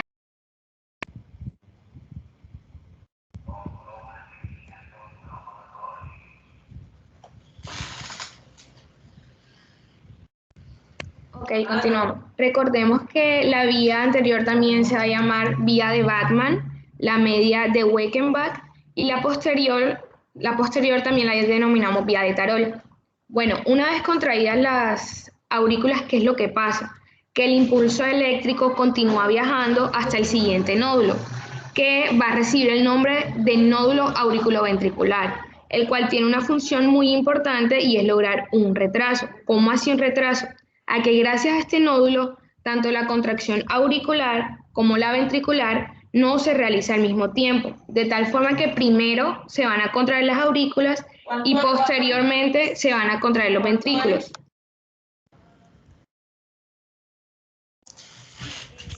Bueno, esto también se va a lograr gracias a la ayuda del haz auriculoventricular. ¿Por qué ocurre este retraso? principalmente porque en este segmento de las vías de conducción que estamos viendo, hay una disminución del número de uniones de la hendidura entre células sucesivas de las vías de conducción, de tal forma que esto se ralentiza, va a ralentizar el impulso eléctrico y se logra el retraso. Este nódulo auriculoventricular por su cuenta nos va a dar una frecuencia de 40 a 60 latidos por minuto y posteriormente este impulso continúa viajando hasta llegar a las fibras de Purkinje, que son las que vemos en la parte más abajo del corazón por donde está el ápex. Ellas se van a encargar de mandar el impulso eléctrico y provocar la contracción de los ventrículos. Bien, ahora, estas mismas fibras son las que nos van a dar la característica de los latidos por minuto, que aproximadamente es de 15 a 40 latidos por minuto. Ahora, ¿por qué es el nódulo sinusal y no el auriculoventricular o las fibras de Purkinje las que contraen y provocan y controlan el ritmo del corazón?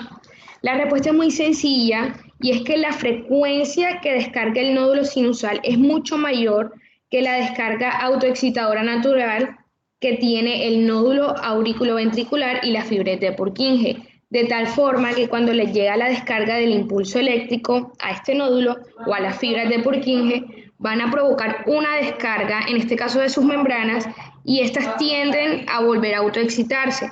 Cuando lo vuelven a intentar, este nódulo sinusal ya vuelve a producir otra descarga, es decir, el tiempo del sinusal es mucho más rápido para producir las contracciones y por ende la producción del impulso eléctrico también va a ser mucho más rápida. Pero bueno, yo quiero que otra persona me ayude diciendo qué pasa, o pues si sabe o qué se imagina, qué pasa si el nódulo sinusal, el auriculoventricular o las fibras de Purkinje llegan a dañarse. ¿Qué ocurriría en ese momento? Pues yo pienso que lo reemplazaría el siguiente nódulo. Profe, una bradicardia. Que si el sinusal no está funcionando de forma adecuada, el auriculoventricular sería el que lo lidere y lo reemplace. Y si este pues no funciona de forma normal, serán las fibras de Purkinje pues que lideren todo y reemplace todo en su actividad.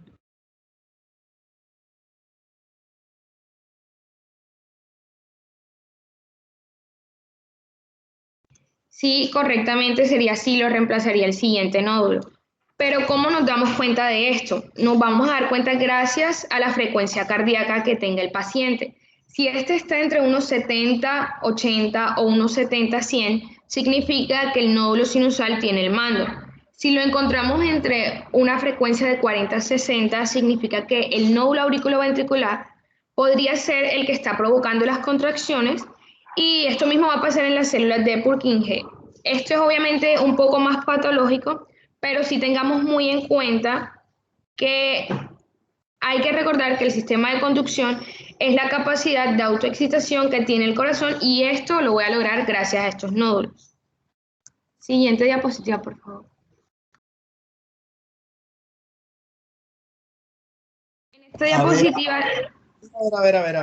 Quedó eso bien claro. Yo creo que es más claro, de pronto María Victoria no lo podría haber dicho. Sin embargo, me gustaría que ustedes mismos lo verificaran. O sea, les quedó suficientemente claro esa orden. Fíjense que cuando ella habla de que el impulso eléctrico, de que el nódulo tiene una capacidad de frecuencia por encima del 100, mientras que la capacidad de frecuencia automática individual del nodo auriculoventricular está entre 40 y 100, entre 40 y 60, y que las fibras de Purkinje apenas lo hacen entre 30 y 40 si acaso. Eso no significa que realmente así lo esté haciendo permanentemente, no. Ellas están respondiendo al músculo auricular, al nodo sinusal, porque el nodo sinusal es el que está disparando por anticipadamente. O sea, él manda la orden y todos los demás le hacen caso. Entonces, si ese que manda la orden se demora mucho en mandarla, entonces es probable que alguien en el camino diga, hombre, esto hay que echarlo a andar, y lo echa a andar, y el que tiene la posibilidad de hacerlo sería el nodo auriculoventricular, ¿cierto? Tal como lo está explicando Clara. En caso de que el nodo auriculoventricular también esté alterado y no esté disparando, y el nodo sinusal tampoco esté disparando, pues entonces alguna célula de Purkinje tiene mayor probabilidad de poder en algún momento descargar. Por supuesto que eso siempre va a ser situaciones patológicas, porque lo normal es que sea el nodo sinusal el que esté comandando ese corazón, ya sea que tenga una frecuencia de 100, ya sea que tenga una frecuencia de 120, ya sea que tenga una frecuencia de 40, el nodo sinusal es el que tiene que estar comandando. Por la razón que pudiera tener, ese nodo sinusal va a estar disparando a baja frecuencia. Pues no puede ser porque lo están inhibiendo, ¿cierto? Entonces, o porque él tiene alguna alteración que no le está permitiendo poder estar descargando a la velocidad que él sabe hacerlo. Pero tenemos que tener claro, y es lo que quisiera que no se les olvide, que aunque él tiene una capacidad de disparo por encima de 100,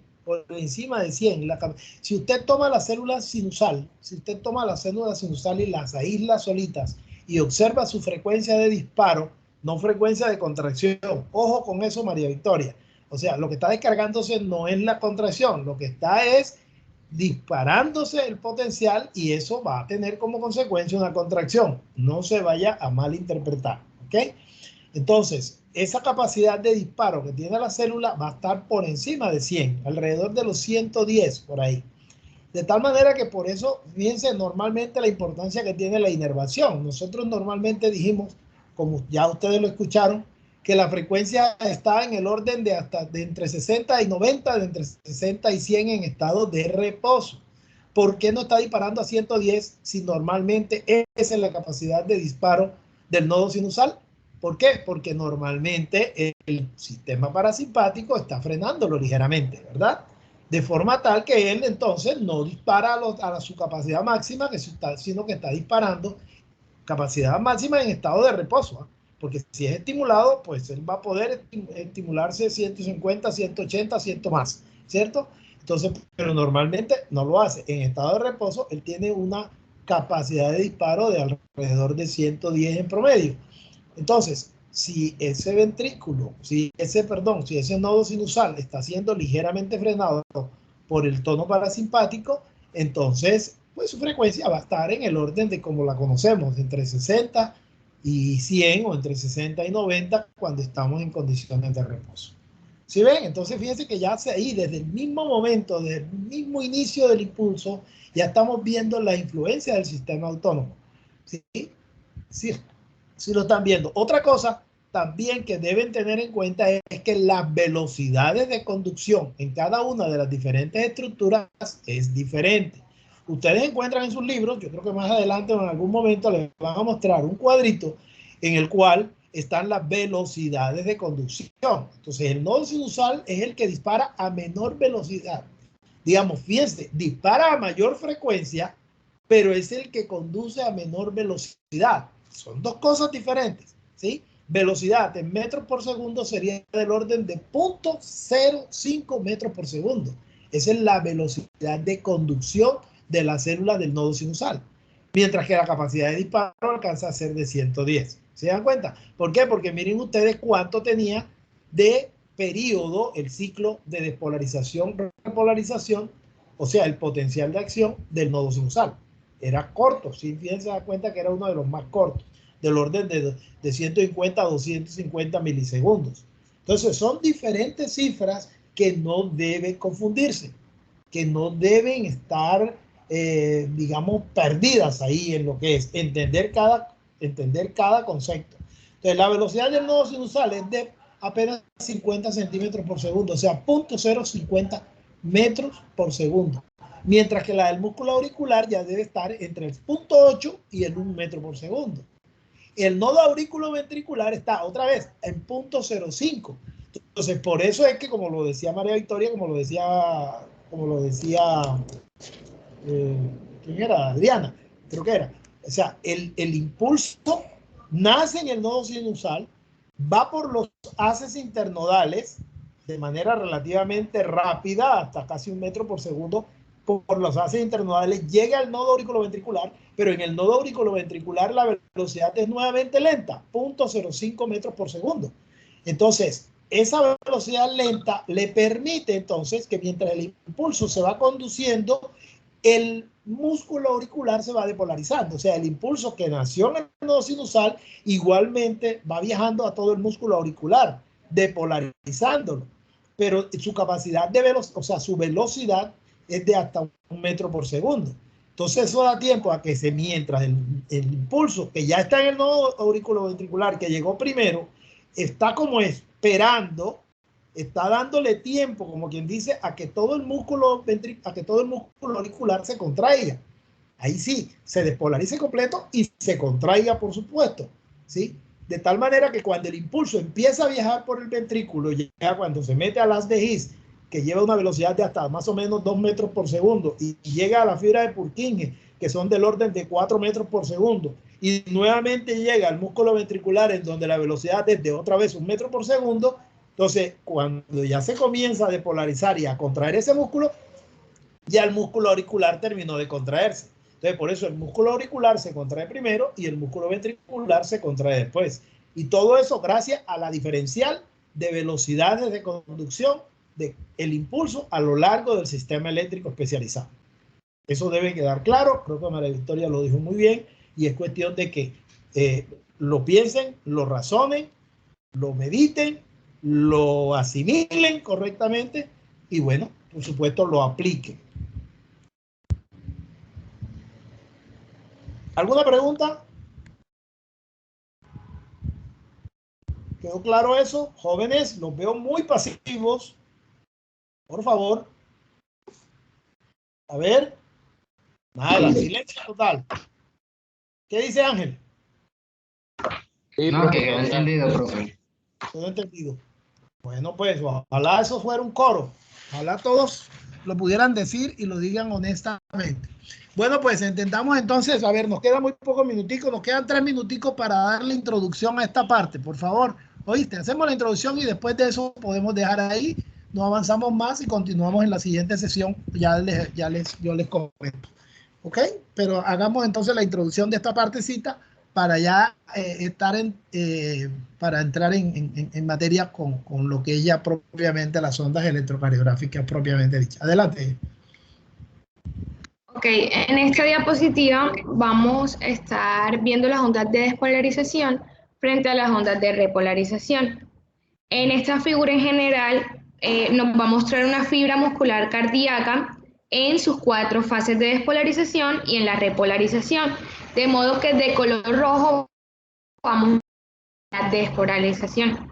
Durante la despolarización, el potencial negativo normal del interior de la fibra se invierte y se hace ligeramente positivo.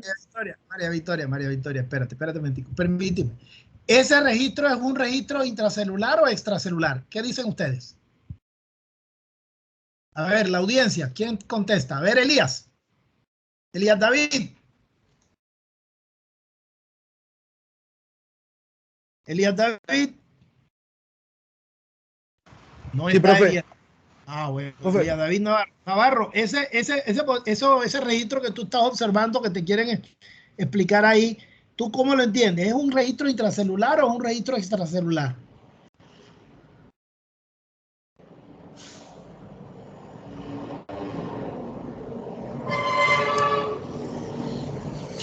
¿Qué pasó?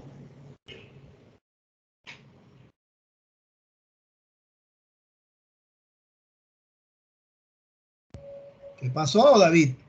Profe, ¿me puedes repetir? Se me entrecorta a veces. Tengo un problema de conexión.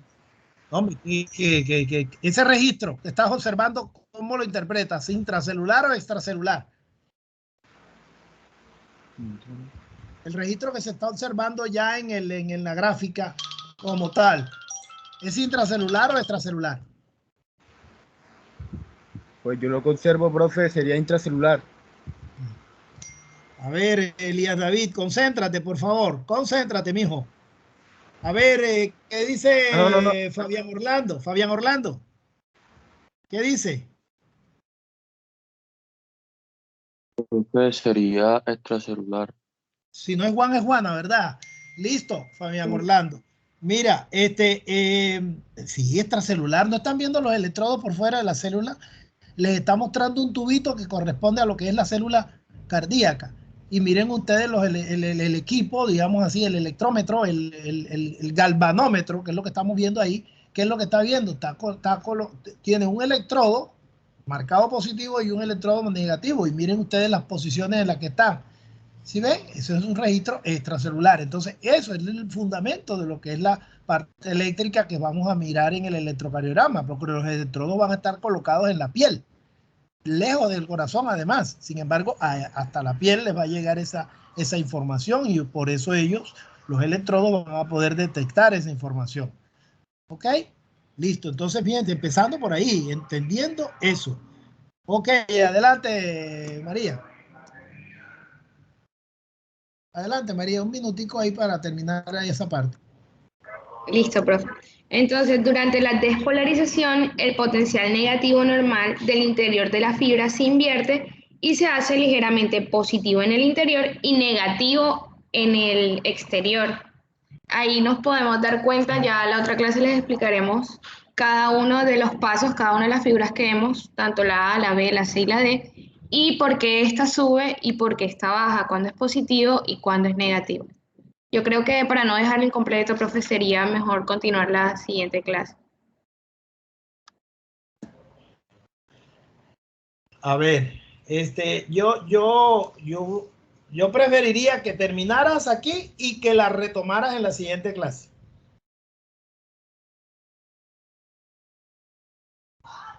Ok, listo, profesor. Muy resumido. Bueno, muy resumido. Listo. Pero en la figura A. Sí, para que quede esa idea todavía más clara. La tomamos aquí y la retomamos la siguiente vez. Listo. En la figura A, la despolarización que se indica por las cargas de color rojo que estamos viendo en el interior y las cargas rojas del exterior se dirige de izquierda a derecha. La primera mitad de la fibra ya se ha despolarizado, mientras que la mitad restante sigue polarizada. Por lo tanto, el electrodo izquierdo del exterior de la fibra está en una zona de negatividad, si nos damos cuenta ahí están los signos negativos, y el derecho está en una zona de positividad. Esto hace que todo el medidor registre un valor positivo y ahí vemos cómo sube la onda para poder dar ese valor positivo. A la derecha de la fibra se van a mostrar los cambios de potencial entre dos electrodos que se registran y se van, o sea, lo que nos va a ayudar a registrarlo es un medidor de registro de alta velocidad. Observemos que cuando la despolarización ha alcanzado la marca intermedia de la figura, el registro ha aumentado hasta un valor positivo máximo, ha aumentado todo lo máximo. A comparación de la figura B, la despolarización se ha propagado por toda la fibra muscular y el registro de la derecha ha vuelto a la línea de base de 0, porque los dos electrodos ahora están en zonas de igual negatividad. Entonces la onda completa es una onda de despolarización porque se debe a la propagación de la despolarización a lo largo de toda la membrana de la fibra muscular, y esta onda se completa y baja. Miren que vuelve a 0, vuelve a la línea inicial. En la figura C muestra la mitad de la repolarización de la misma fibra muscular, de modo que vuelve a la positividad al exterior de la fibra.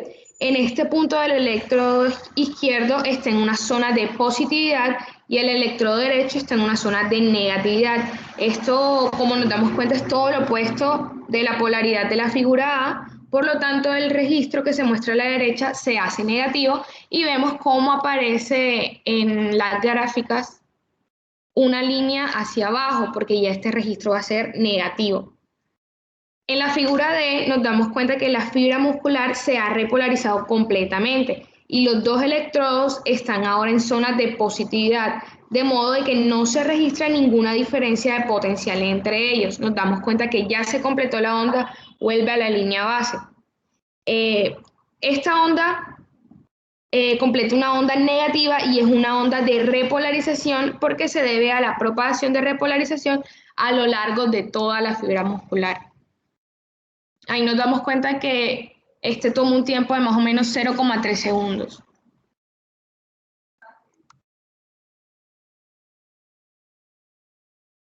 Muy bien, creo que la tienes bastante clara. Espero que les haya quedado claro igualmente a todos. Entonces, observen que eso lo que está haciendo es que lo está haciendo en una sola celulita, ¿verdad? En una sola celulita, pero desde el exterior. Ahora piensen ustedes en todo el cuerpo, ¿sí? En donde tenemos los electrodos, uno en el brazo derecho, por ejemplo, uno en el brazo izquierdo, y entonces ahí lo que se está viendo es la actividad eléctrica que desde el corazón se está impartiendo y que está viajando a todos los líquidos corporales o a través de los líquidos corporales. Y esa actividad eléctrica la vamos a poder estar recibiendo o la vamos a poder estar detectando desde la superficie. Entonces fíjense ustedes que vendría siendo como el símil de lo que aquí están viendo a nivel celular, solo que ahora lo están viendo a nivel celular pero externo, pero ahora lo van a estar viendo en el registro electrocardiográfico desde el exterior del cuerpo, desde la piel, ¿sí? Y de todo el corazón, en donde ya no es una sola fibra la que está actuando, sino que son miles de fibras las que están actuando, ¿cierto? Son cientos y miles de fibras las que están siendo activadas. Entonces, toda esa cantidad de potencial es lo que alcanza a verse desde la superficie del cuerpo a través de los electrodos. Entonces, fíjense ustedes que eso hace que sea una figura o un registro como el que ya acabamos de ver ya en 2 o 3 ocasiones anteriores, el registro electrocardiográfico. Lo que va a resultar es una figura diferente a esta, diferente a lo que vimos en cada uno de los potenciales, pero que va a representar la sumatoria de lo que está haciendo cada parte del corazón en su momento. Como esto se va sucediendo en el tiempo, es decir, milisegundo a milisegundo, va avanzando la onda y por lo tanto nuevas fibras musculares se van activando y otras que van a irse repolarizando, etcétera, de tal manera que lo que vamos a ver es la sumatoria de todas esas cargas positivas y negativas que se logran estar detectando desde los electrodos. Y eso es lo que hace entonces que finalmente salga el registro electrocardiográfico como tal. Yo pienso que lo podemos dejar ahí por lo pronto. Yo le voy a pedir a estos 3 expositores entonces que continúen en la siguiente. Yo creo que no hay ningún inconveniente, ¿verdad?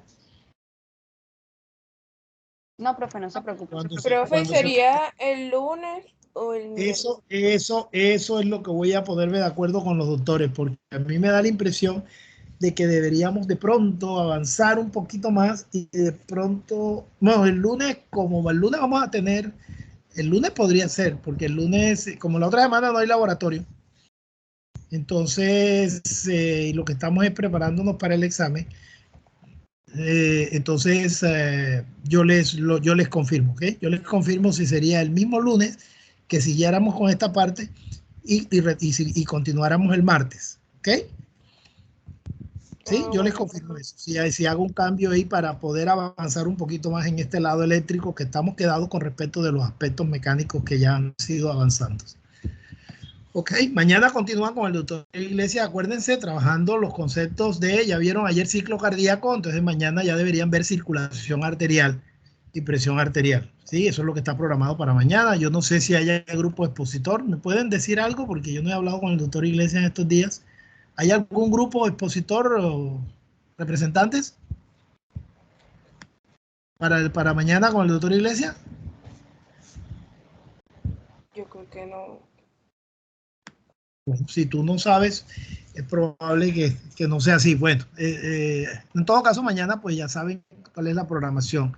Y retomaríamos muy probablemente el lunes con esta actividad. Ok, yo les confirmo, yo me pongo de acuerdo con la doctora Nuris y con la doctora Luciana para eso. Estamos hablando entonces. Suerte, jóvenes, feliz día. Muchas gracias por... Bueno, profe, igualmente, buen día. Espero que les haya quedado claro, espero hayan podido avanzar en esto. Por favor, no se dejen colgar con la lectura de